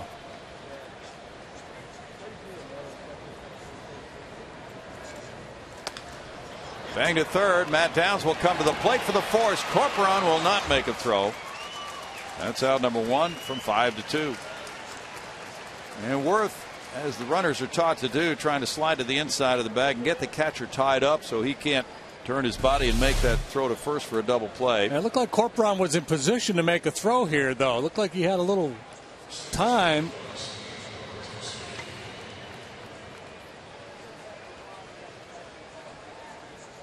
I guess maybe when he felt that contact, he just decided to hang on. Or maybe he didn't feel like he had an angle. Could be.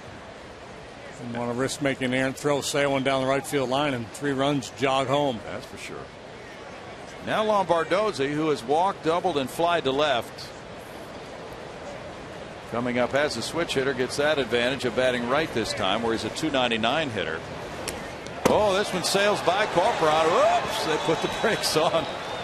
Espinosa started home, then he jammed on the brakes and got back. And this is an area, it's a tough decision for the runner at third, because that ball can kick back to the catcher very quickly in this ballpark with that wall right behind the plate. So he got to it fast. Whoa! How about that roll? Yeah, this is funky. He keeps going. He probably would have been able to score the run, but he doesn't know how things are going to end up for Corcoran there. Carlos took that extra roll. That's crazy. The Russian judge just gave him a 4. That is nuts.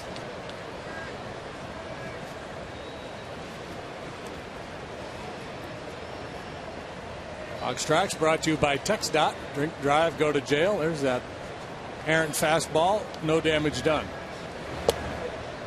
Strike there, and it's 1-1 to Lombardozzi. Not a lot of chances with the bases loaded, but he sure has been good. 4 out of 5 with 8 driven in.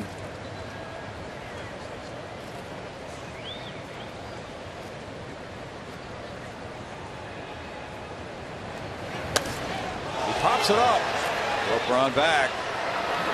Goose is there watching. Whoa, he stumbled. Oh my. The adventures of Carlos. It was a crazy at bat for him, out number 2. He tripped on the star on the on deck circle over there. Sure did. It's like I got the edge of it. Okay. Good concentration. Hey, Cedeno's got a chance here to give the Astros a big lift. Well, you know it. Harper's the batter. He's 0 for 2 with a walk. Scored a run in the first inning on that balk.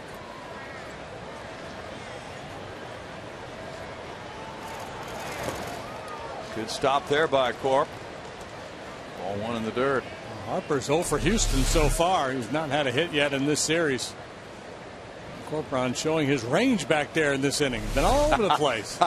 What's his range factor for a catcher? Chucky Fick is warming up in the Astros bullpen. Gets down to the point for both these managers of preferring to go with a fresh arm sometimes.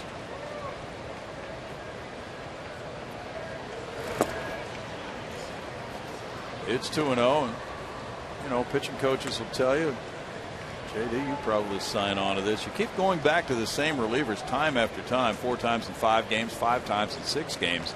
It can become a real problem for them to have that same command that they have when they get the rest. Yeah, because when you're not fresh and the ball's not leaving your hand, you know, just you don't have that good feel. You try to force it, and when you do that, you misfire. Now 3-0 on Harper. A real dilemma for Cedeno.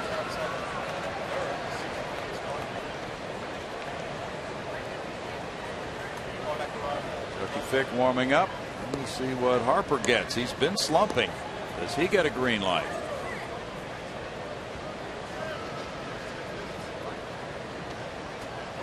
Zimmerman on deck. Good pitch. 3-1.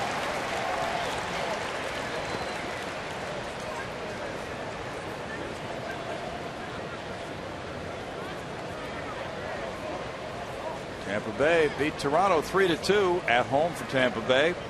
He bites his jersey. You see that? No. Yeah, biting his jersey. Okay. Oh! After the argument last time on called strike 3, he's going to come back home and he won't say a word. It's already been said. Dropping the bat and starting to first base. Now I was with him. Well, that was borderline too. The one he got rung up on last time was clearly down and off the plate.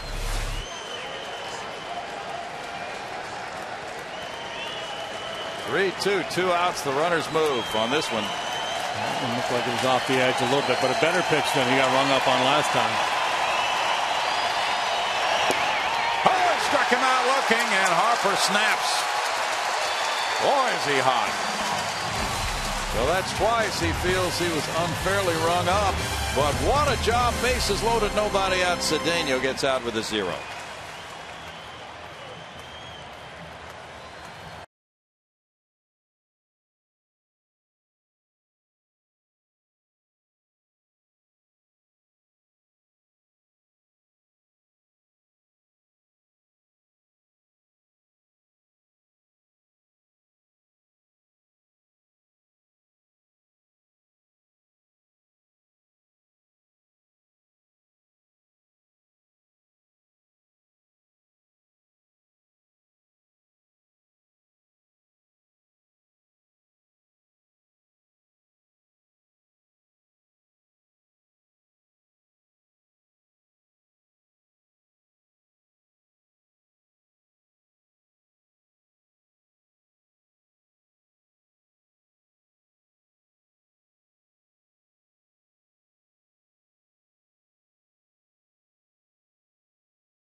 Finale of this 4-game series. It is Jordan Zimmermann, 8-6 with a 2.45 ERA. It's Lucas Harrell, 9-7 with a 3.98.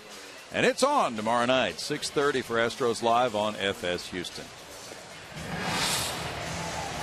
Back to Minute Maid Park, where we had excitement in the top of the 6th inning. The Nationals loaded the bases with nobody out. Xavier Cedeno coming in to bail out Armando Galarraga. How about that? This game could have really turned ugly there in the 6th, and the Nationals looking for some significant separation for Gio Gonzalez, and Xavier Cedeno just slams the door. Not on my watch.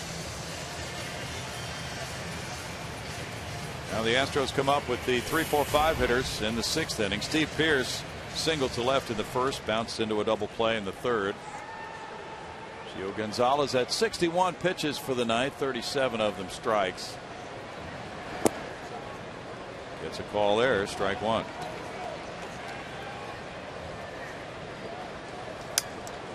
Gonzalez has walked 1. He walked Altuve in the last inning and struck out 4. Breaks that one into the dirt for a 1-1 count. Starting rotation very strong for the Nationals. Best ERA among all National League rotations, 3.20. That's in the air to right. Jason Worth, 1 down. Atlanta had seen their 6-1 lead disappear to the Phillies with a 5-run Philly 5th, but since then they've taken charge of that game again. 4 in the 7th, 2 in the 8th. Atlanta now leads the Fighting Phils 12-6 in Philadelphia. Giants 3 runs in the 6th. They're still batting lead. The Cardinals 5-zip. Is that Vogelsong tonight for San Francisco? I believe so, JD. Justin Maxwell singled in a 1st inning run. He struck out in the 4th. Curveball works for strike 1 for Gonzalez. Here's that sharp hook, and it really can start well off the plate and come back into the strike zone. That one skims in low. J Max now has 12 hits in his last 32 at bats. With gaudy numbers in his last 9 games.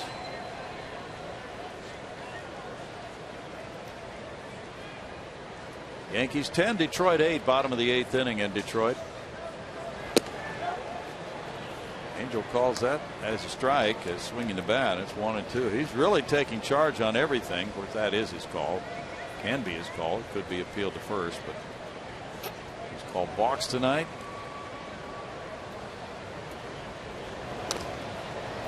Careful now. He hears your dad talking. He's going to run you out of here. Well, that's possible.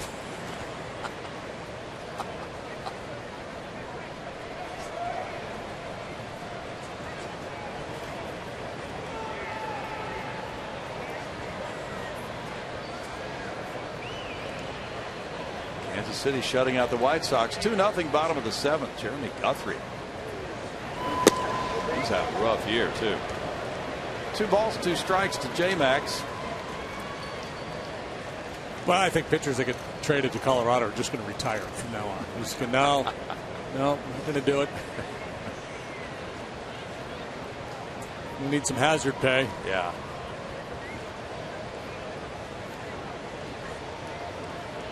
Salvador Perez hit his 6th home run for KC.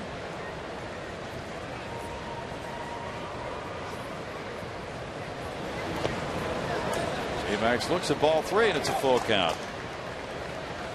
Mike Moustakas his 17th home run of the year. Well, the losing streak is over with the Indians. They beat Minnesota 6-2.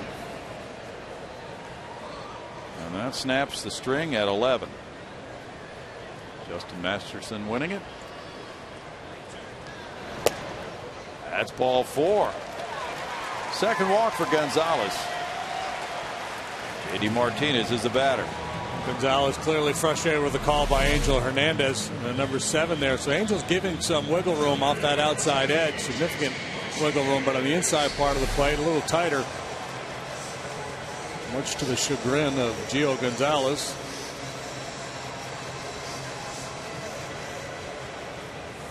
JD bounced into a force in the first inning, singled up the middle in the 4th, took second on a balk, third on a wild pitch, scored on a sac fly. The Astros made the most of their one hit in the 4th, a single, and got him around. Miami's unloading on the Mets 13-0 in the 9th inning.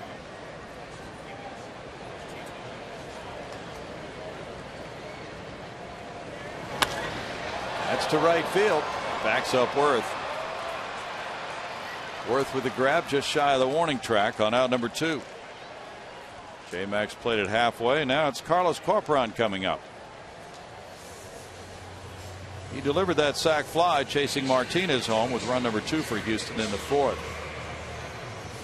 Roy Oswalt again struggled today for Texas, but the Rangers beat Boston 10-9. Oswalt working in relief. Josh Hamilton hit his 30th homer, and he now, like the Tigers slugger Miguel Cabrera, has 95 runs batted in.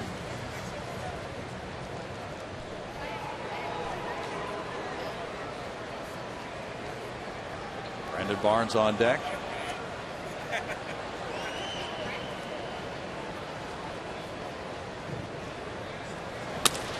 Line shot caught by Gio. And that ends the 6th inning on the liner by Corporon. No runs, no hits, and a man stranded. After 6, 3-2 Nats.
Reverse replay. We take a look at bases loaded, nobody out for Xavier Cedeno. He gets a ground ball to third. Matt Downs with the force play at the plate.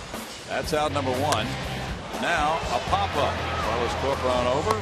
Don't trip on the on-deck circle. That's out number two. And strike three looking on Bryce Harper. Here's your star of the game for the Astros. If they manage to come back and win this one, they've got to put some runs on the board, and they've got to continue to string some zeros. It falls now to Chucky Fick to do that. Francisco comes into the double switch to play left field.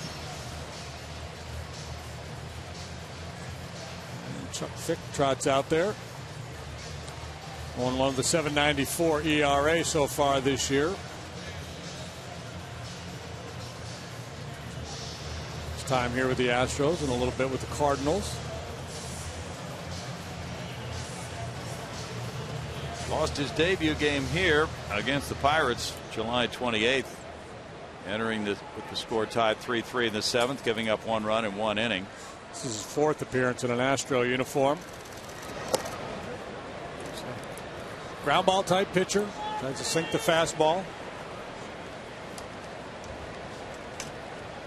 That was ball one to Zimmerman. Chucky worked 3 innings Tuesday night at Milwaukee.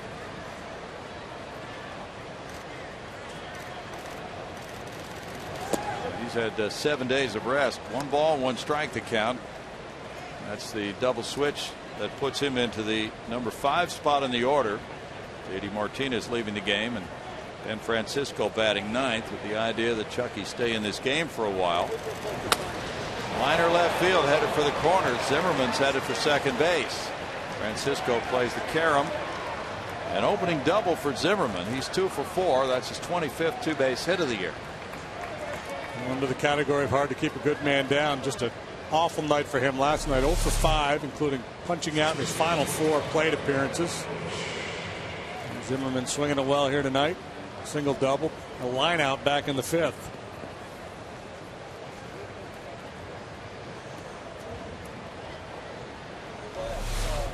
Now it's LaRoche. That was hit number 7. LaRoche is 0 for 2 with a walk.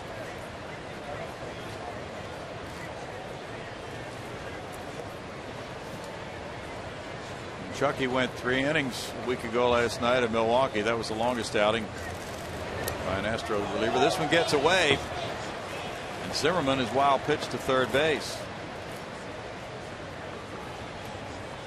Ball 1 to LaRoche. Wild pitch, ball in the dirt, but you know, if Carlos, instead of trying to backhand this one, if he slides over and squares up behind him, this has been a problem for the Astros all year. They're charged with a lot of wild pitches. But the catchers haven't helped out a whole lot in a lot of those balls. Now the infielders move in halfway for the middle infielders. Well, they're all halfway, in fact, as you see. Now back, and it's 1-1. Last time we checked, and we'll look at it again, the Astros were second in wild pitches to the Rockies this season in the National League.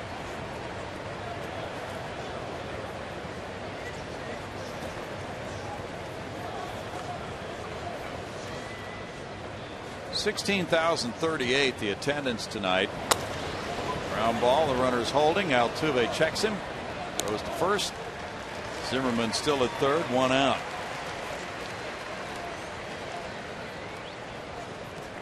Now Michael Morse, who singled in the 3rd inning to extend his hitting streak to 17 games, is 1 for 3. This is a nice job here by Altuve. Good deployment by the infield, halfway in, forces the man on third to read it. Nobody out there, not going to go on contact there, so he's got to read it off the bat. Now, obviously, if you're all the way back in the middle of the diamond, he just trots home. Now in a situation where he's much more likely to go on contact with 1 out, the infield tightens up.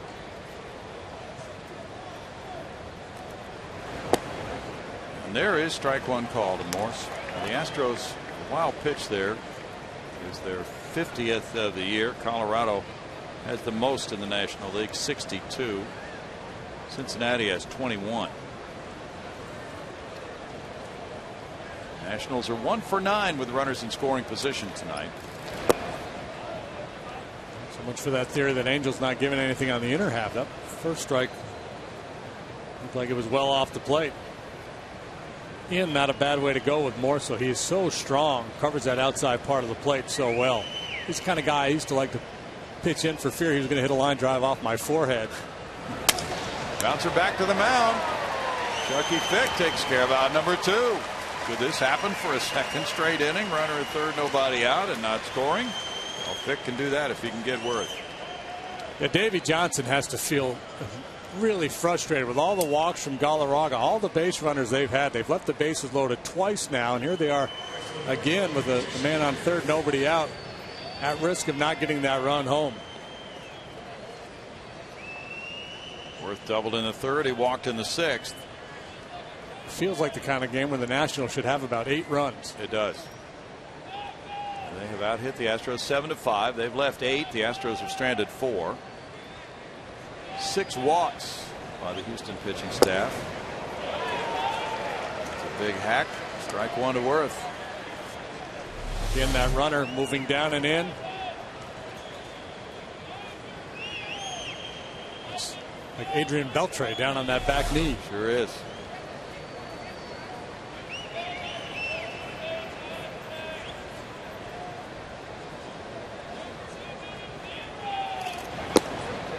Worth looks at it. It's a strike, and he's behind 0-2. Worth the first round pick of the Orioles in '97. Went to Toronto, LA, Phillies, and moved to Washington on a 7-year, $126 million free agent deal. Bouncer chopped to Matt Downs. Short hop play, throwing in the dirt. It gets away. The run scores, and Worth goes into second base. 4-2 Nationals. Zimmerman scoring.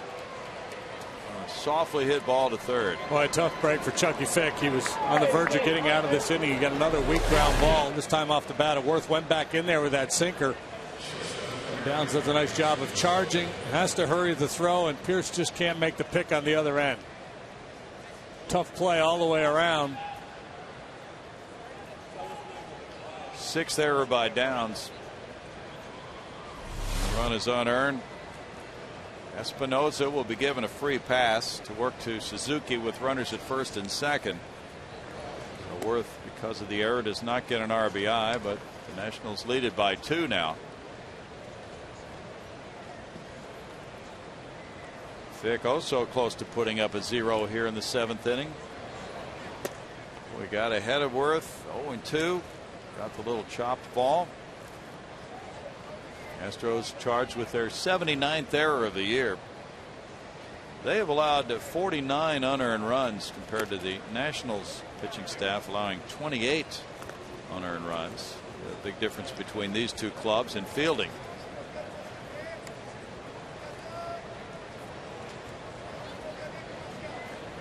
And Espinosa will take the walk.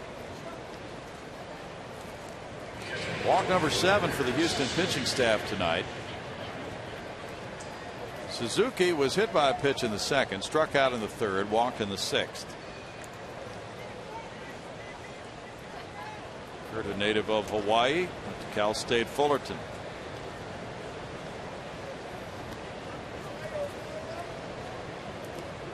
Alex Cobb won for Tampa Bay tonight, 3-2 over Toronto. The Blue Jays slipped to 4 games under 500 now. They've lost 8 of their last 11.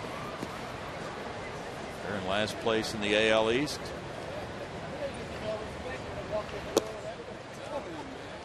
Strike to Suzuki. What does Matt Trainer play for these days? Oh boy, I can't remember. We just saw him not too long ago. His wife just won a gold medal again. Did she? Volleyball, beach volleyball. Yeah. I think that's the 3rd one. These are the Dodgers now.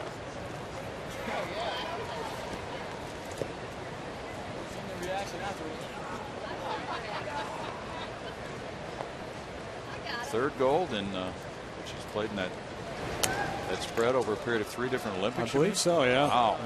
Yeah, she has been at it for a long time. No balls, 2 strikes. Miami whacked the Mets 13-0. Nate Eovaldi of Alvin got his 3rd win, beating Chris Young. Came to the Marlins from the Dodgers in the Hanley Ramirez deal. Dodgers having a hard time beating the Rockies. Lost 2 in a row to them in L.A. That's crazy. Misty May is 35 years old, Gene Duffy says. She's been at this Olympic thing for a while.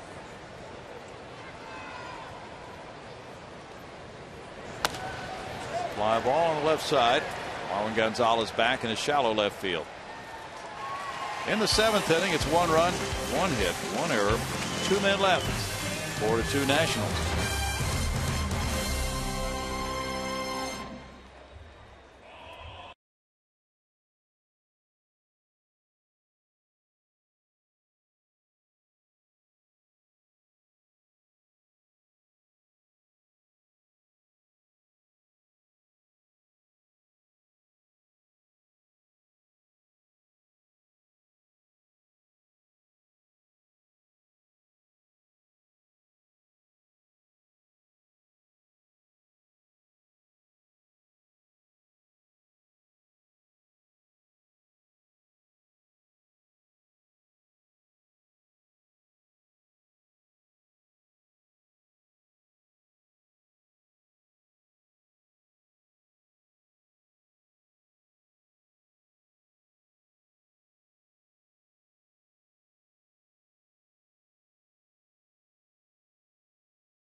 The Astros can bounce back from this 4-2 deficit. And you can follow the Astros with MLB.com @Bat12 app for your iPhone, iPad, Android, BlackBerry, and Windows Mobile.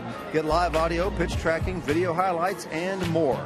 Just text @Bat to 31826 or go to Astros.com for details.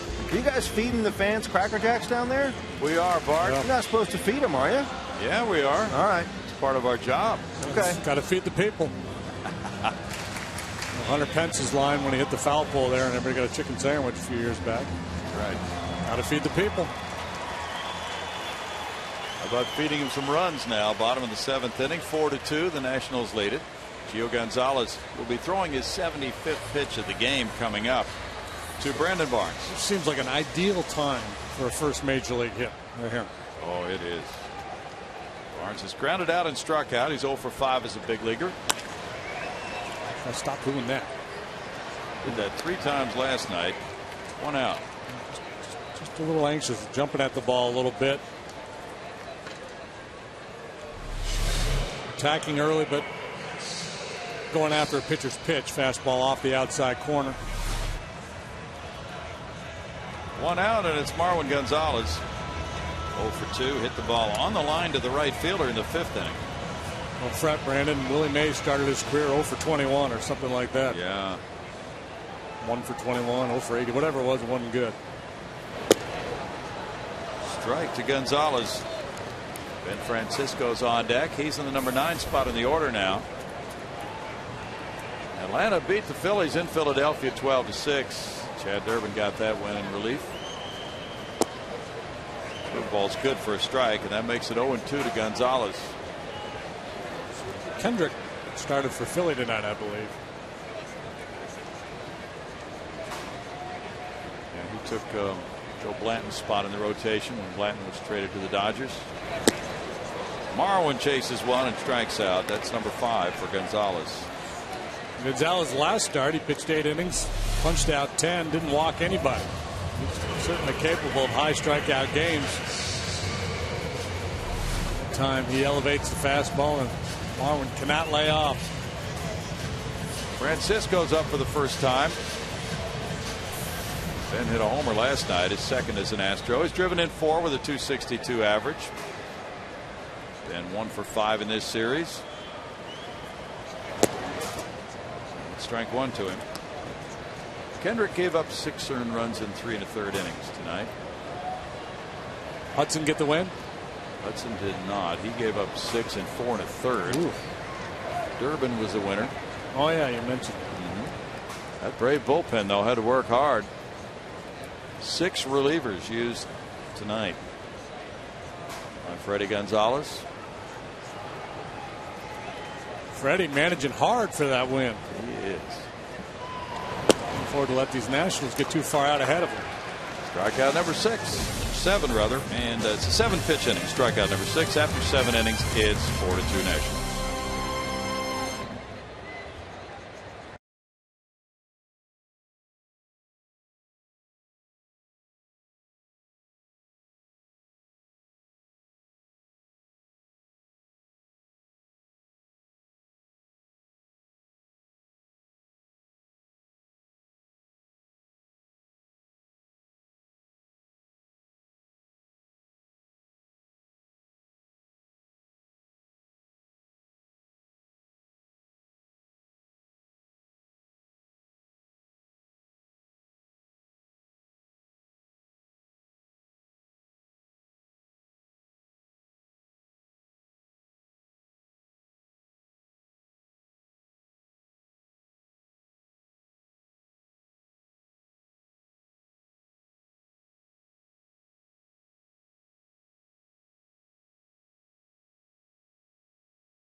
Hyundai. It's stylish, intelligent, safe, and affordable. And you're probably looking at a Hyundai.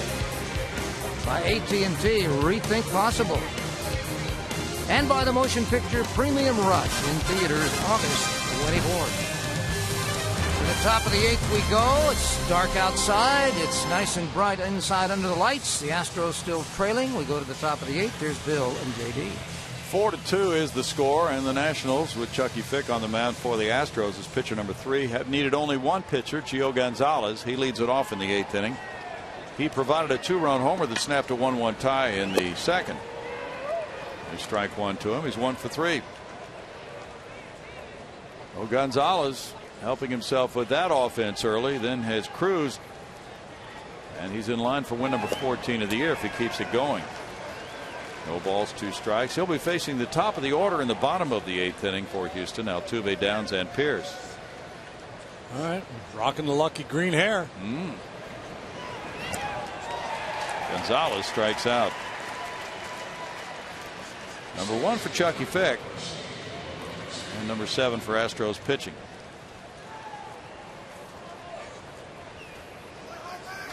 Lombardozzi walked to lead off the game. He doubled in the 2nd. He's 1 for 3 with that walk.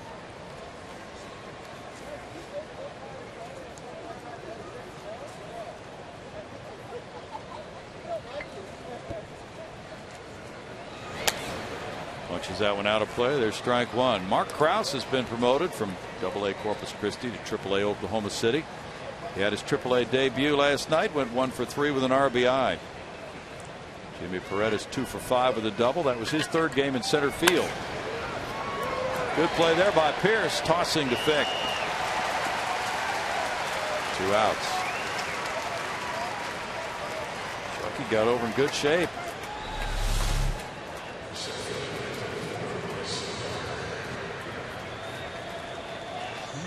Good underhand toss from Pierce.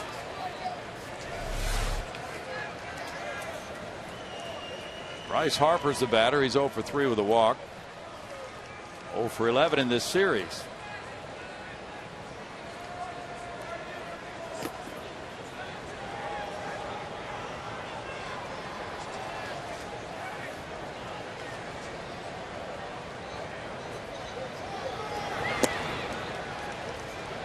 Harper looks at ball one. It was 9-8 in Oakland. The A's beating the Angels. The 5-run sixth for Oakland. It's 2 balls, no strikes. He's not biting his jersey this at bat. He was last time, and it was probably because there was a lefty on the mound. Okay. That was his way of reminding himself to keep that front shoulder in against a lefty. Interesting It's technique. just my guess, but yeah, makes some sense. sometimes a golfer will take his shirt and kind of tuck it under his arm to make sure he keeps that arm tight to his body, and maybe that's a little reminder that Harper has to keep that front side in against a lefty.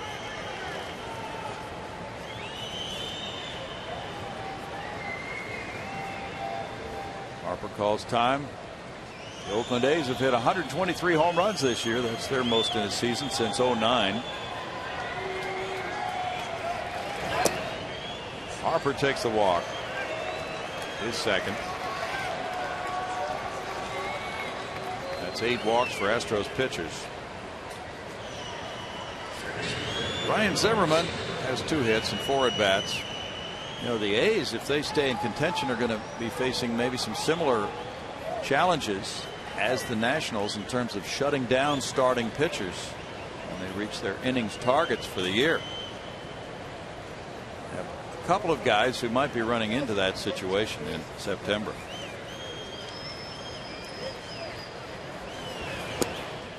So did they have a plan they were going to shut guys down, or?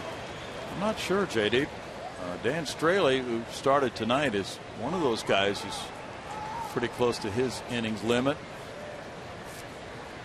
I would imagine they would follow that. Davey Johnson has said that the Nationals will follow that with Steven Strasburg. There were some interesting comments today. Sports Weekly, which comes out on Wednesdays, ran a pretty in-depth spread on the Nationals and some of the other contending clubs, talking about the Strasburg issue and others. And USA Today had an article with quotes from other players from other teams talking about the Strasburg thing, saying, boy, that'd be tough. Take your best pitcher and shut him down. We understand, but boy, that's something that we would like to have on our team.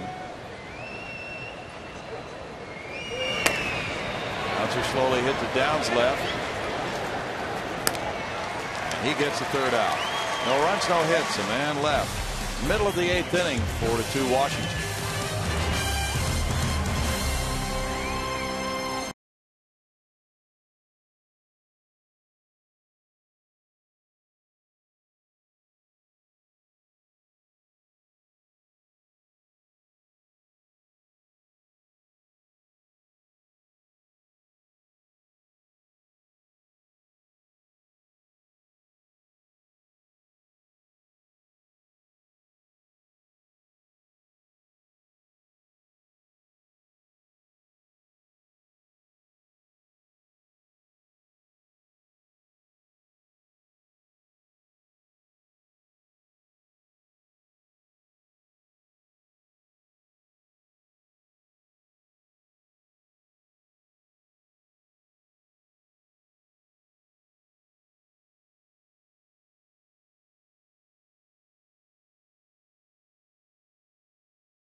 On this ball hit off Matt Downs' glove, and this is in the 1st inning.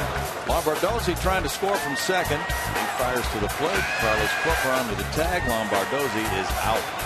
Lombardozzi running through the stop sign of Bo Porter, the third base coach, who then had to do a belly flop to make sure he didn't get hit by that throw from Downs. And a really nice play by Matt, and bad base running by Lombardozzi, especially with nobody out. Altuve has a double and a walk in 3 trips. How's that one for strike 1? Jose, one of 10 rookies the Astros have utilized this season. They have the youngest current roster in the majors, average age of 26.6 years. That's high at 94, so the velocity is still there for Gio Gonzalez. He went 8 innings last time out, but was efficient in that game as well, throwing just 101 pitches in 8 innings. That's called a strike, and it's 1-2. Contrast that with the start he had back at the beginning of July, in which he went just 5 innings against Atlanta and threw 114 pitches. So able to execute his game plan here tonight and save that bullpen. 2-2. It's a relief for a pitcher on another team to come to Houston and be in air conditioning this time of year. Backhanded. Here's Lombardozzi with a jump throw and the stretch by LaRoche. Fine play. It looked like a hit off the bat, but Lombardozzi got to it and then one-hopped it over to LaRoche. Yeah, really nice play by Lombardozzi. And if he tries to carry that ball all the way to LaRoche in the air, he probably doesn't get enough on it.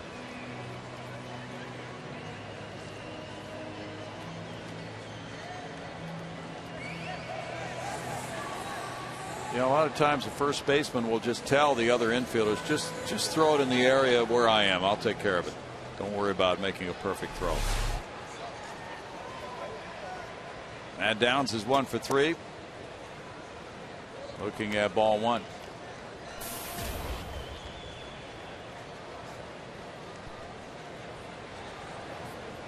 Giants are pummeling St. Louis 7-0 in the 7th.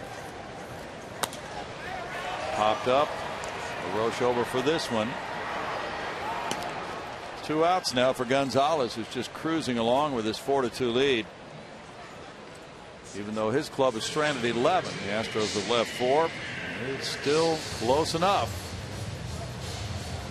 And Pierce will be the batter. The Astros have that chance here. Pierce 1 for 3.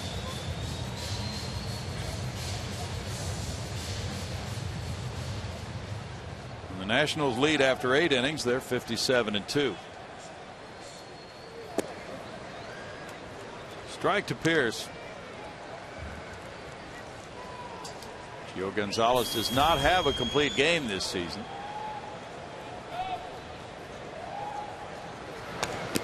Foul back. One complete game in his career came in 2010 in Chicago against the White Sox. Suzuki felt that one.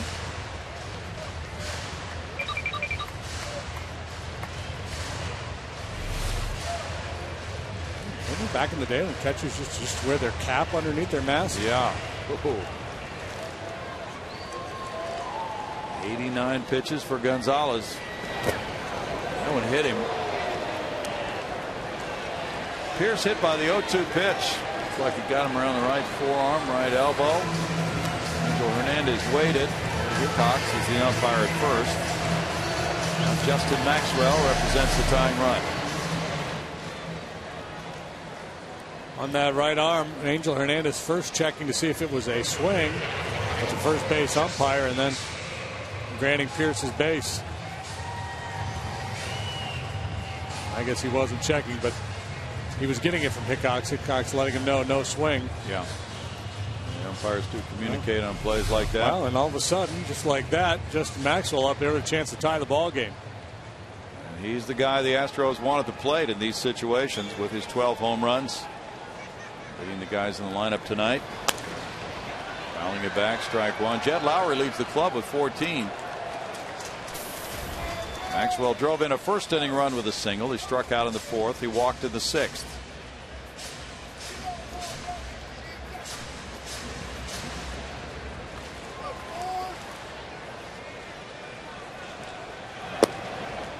That's a good pitch. Yeah. 1-1.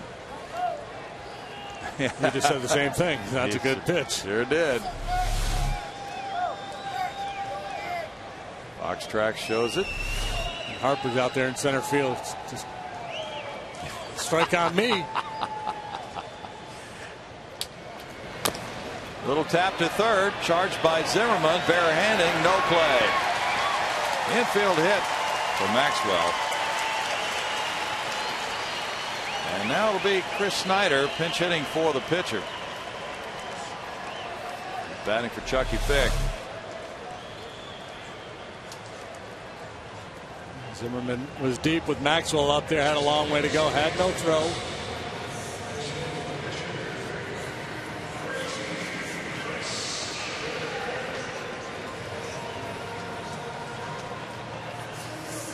Brad Mills could use an extra base hit, and Snyder's the right-handed bat he has available on his bench. He's already used Ben Francisco, and the other hitters are left-handed. Snyder 174, 5 homers, 20 runs batted in.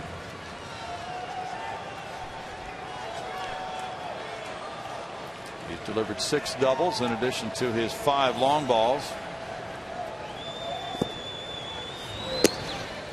And that's ball 1.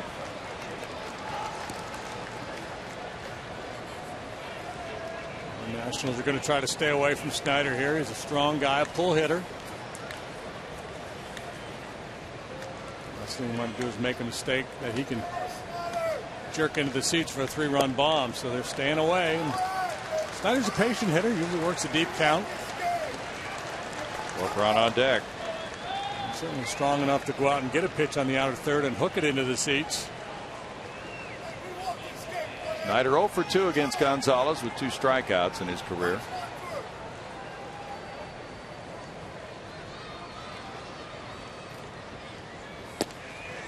That's a strike, and it's 2-1. Astros pinch hitters have come through with 40 hits and 154 at bats. Yep, 4 pinch homers for Houston this season. Ooh, that makes it tough. 2-2 now. Gio got one back. Just kind of all over the place out there, isn't he? That outside corner, sometimes a diamond, sometimes a stone. I can't afford to take anything close out there. And he taps one to shortstop. Espinosa with the play to win the 8th with no runs a hit, 2 men stranded. Moving to the 9th, it's 4-2 Washington.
Playoff push gets into full swing when the Red Sox head to the Bronx to take on the American League East leading Yankees in a showdown between bitter division rivals. Or you might see the surprising Pirates battle the Cardinals in St. Louis. Fox Saturday Baseball telecast presented by Budweiser returns August 18th at 2:30 p.m. Brownie, back to you. Thanks, Bart. Reiner Cruz is warming up for the 9th inning. The Astros trail by 2, 4-2. Cruz's job to keep it right there here in the 9th as he becomes pitcher number 4 with a 1-1 record and a 7.61 ERA. Got some dangerous hitters coming up for the Nationals. Adam LaRoche, big slugger from the left side, and then a couple of powerful right-handed hitters in Michael Morse and Jason Worth. Bullpen has done a nice job. Cedeno getting out of that bases loaded jam, worked a scoreless inning. Fick allowed 1 run in 2 innings, but it was unearned. Galarraga, despite walking 6 and being on the edge all night long, managed to get through it, having allowed just the 3. So the Astros with a fighting chance in the bottom of the 9th if Reiner could post a 0 here in the top. LaRoche is 0 for 3 with a walk. Altuve stations himself in right field. That's in the air to center. Barnes over a few steps. 1 pitch, 1 out for Cruz. The pitching line on Fick, 2 innings, 1 hit, 1 run, as JD mentioned, not earned. 2 walks, 1 strikeout. Morse extended his streak to 17 games with a 3rd inning single. He's 1 for 4. Cruz last pitched Sunday in Atlanta, giving up 1 run in 1 inning, walking a couple.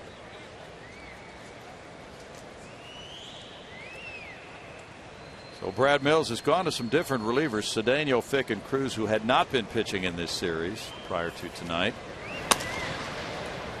Marwin Gonzalez to his left. They'll throw a little bit off, but Pierce gets over for out number 1. Now out number 2, rather. And it's Worth coming out. Nationals attacking early against Reiner Cruz, and Reiner at times really struggles with his control. First pitch swinging the first 2 hitters and 2 quick outs for Reiner. Worth's going to take a little extra time on deck. Allow Gio Gonzalez to get a little bit of a blow there in the dugout. That's probably better than taking a pitch, right? Well, he may do both. Yeah, he might. Normally you see a hitter take a pitch in this situation if he's aware of the situation, and the fact that Worth spent a little time over there, you have to assume he knows what transpired ahead of him. But again, this is the point I made the other day. Taking 1, does it really buy that pitcher a whole lot more time? I mean, sometimes I think if a hitter goes up there and hacks, he's going to see a first pitch fastball because the guy on the mound assumes he's taking.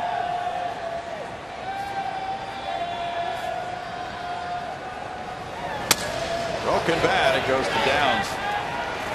And over to Pierce. That's a 4-pitch inning.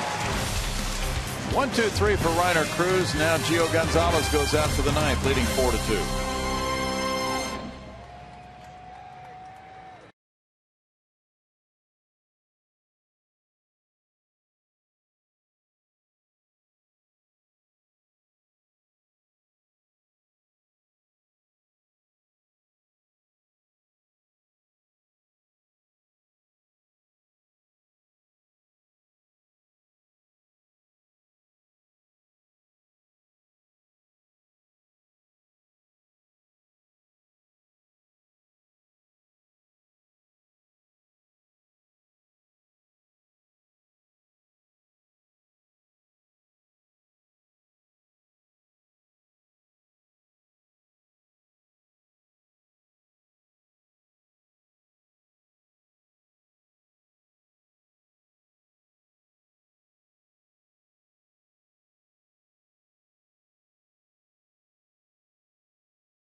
Begins on Thursday, August 16th, as the Bengals take on Matt Ryan and the Falcons. Then on Friday, August 17th, Matt Stafford and the Lions head to Baltimore to square off against Ray Lewis and the Ravens. Coverage of both games begins at 7 o'clock Central, only on Fox.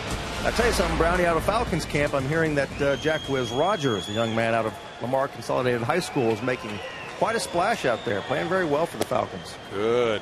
There's strike one as the bottom of the ninth gets underway. Carlos Corporon 0 for 2 with a sac fly. 100th pitch is coming up for Gonzalez. He has a new left fielder, Roger Bernardina, in the game. Taking over there for Mike Morse. Off the mound, it goes to the shortstop. Espinoza plays it well. 1 out. Nationals have 1 complete game. That's by Edwin Jackson.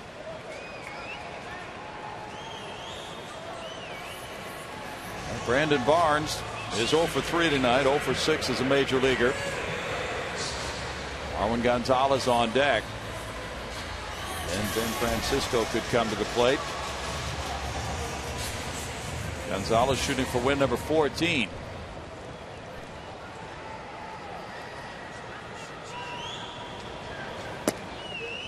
That's ball 1 for Gonzalez. Giants are really blasting St. Louis 11-0 in the top of the 8th. That's lined into right field, and a first major league hit for Brandon Barnes.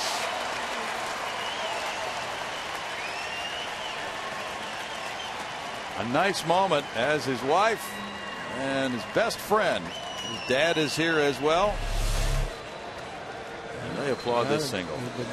Swinging at that pitch out that outside part of the plate consistently. This time he gets enough on it to punch it into right field, and a big moment. Good stuff. Wife Sean, 1-year-old, and they witnessed the first major league hit of Barnes after going 0 for 6. He's on for Marwin Gonzalez now. Help him relax a little bit. Extend that 0 for run for too long and really start to press.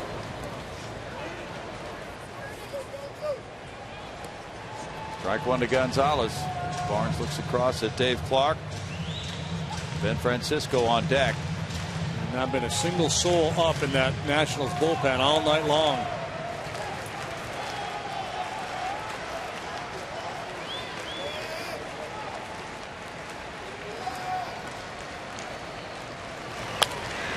Fouled away, and it's no balls, 2 strikes. Marwin Gonzalez lined out to the right fielder in the 5th inning.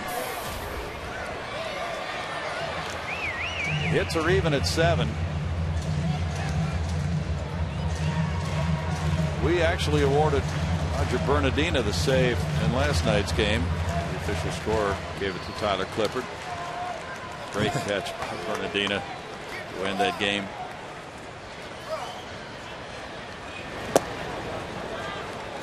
Just a fantastic game-ending catch. One of the best. They call him the Shark. I heard that. Didn't realize that. He's in left field with Harper staying in center.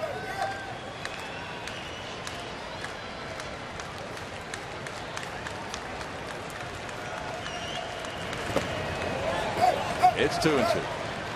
Medina known for his spectacular catches.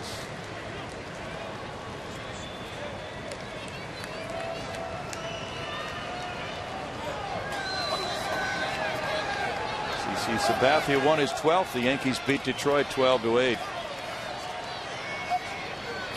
Beat Anibal Sanchez. And the throw goes over on Barnes.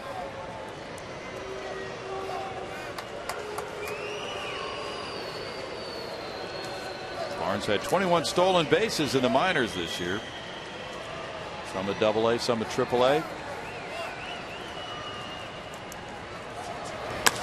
Bouncer to second. Lombardozzi on over to first for the second out. Barnes going to second base. And now Francisco bats. Francisco struck out in the 7th inning. He came in a double switch. Jose Altuve's on deck. In a home run the other day off Nationals left-hander Ross Detweiler. He'll get a fastball from Gio that he could turn around. Not that one. That's what he had in mind. That was dandy of a fastball, 92 miles an hour. The tailing action, outside corner, bottom of the knees. That's a safe fastball right there. He's only allowed 6 home runs all year.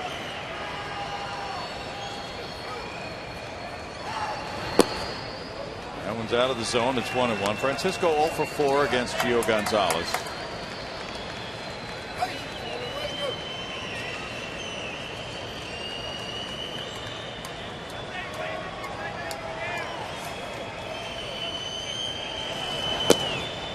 Now 2 balls and a strike. With the Braves having won 12-6 at Philadelphia, the Nationals are trying to maintain their 4-game lead.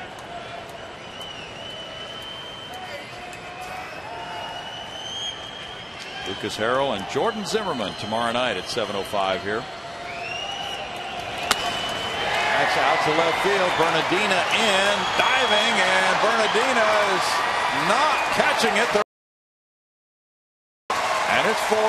Bernardina rolled over a little bit. We couldn't see the baseball, but it was behind him. And Francisco has an RBI single, scoring Barnes. That's rather ironic. The guy who made the game-saving catch for the Nationals last night gets a late break on this sinking line drive off the bat of Ben Francisco. He cannot put away the final out of the ball game.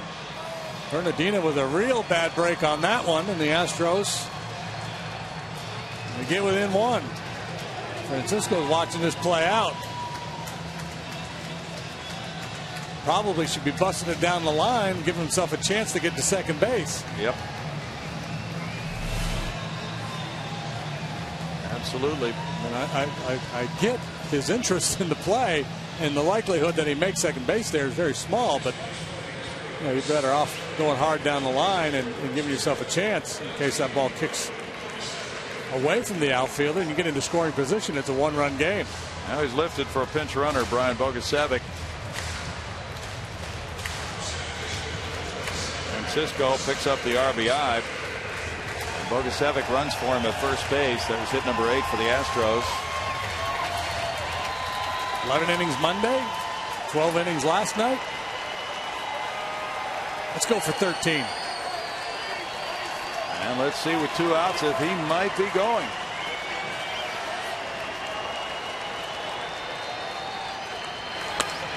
Liner into center field, a hit. Bogusevic heads for third base. Bryce Harper will air it out to third. Not in time. The throw is backed up by the pitcher. Tremendous play by Gio Gonzalez diving. Altuve winds up at second, but that could have gone out of play. That could have allowed the tying run to score. Yeah, a dangerous throw on a couple levels, and one, it allows Altuve to move into scoring position. And he had no real legitimate shot at Bogusevic there. So bad play by Harper. Another good swing from Altuve in a season full of them. Now, Harper's got a big arm and capable of making plays, but he wasn't going to get Bogusevic there. The play was second base. He was allowed the winning run into scoring position.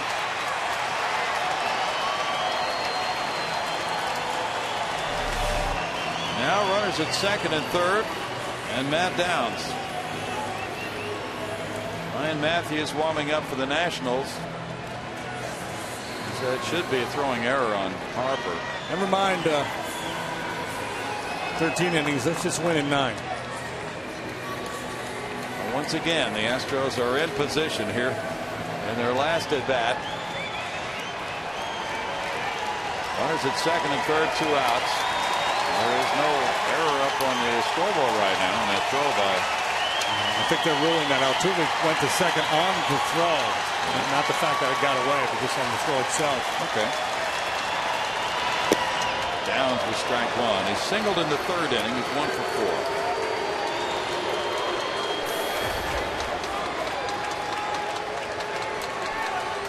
Steve Pearce is on deck.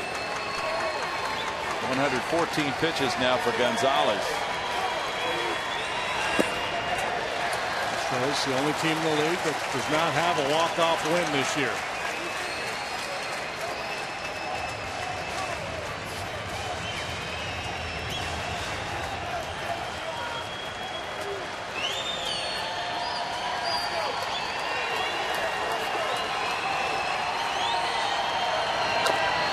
That's pop foul. Kind of curious, you know, Bernardina made such a good play in center last night, but he's in left.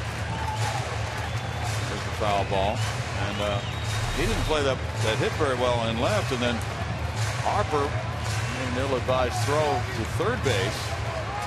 I'm curious why Bernardina didn't go into center field, but Davey Johnson knows his club very well.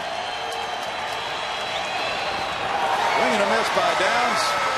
Suzuki with the throw, and the Nationals have won the first 3 of this 4-game series.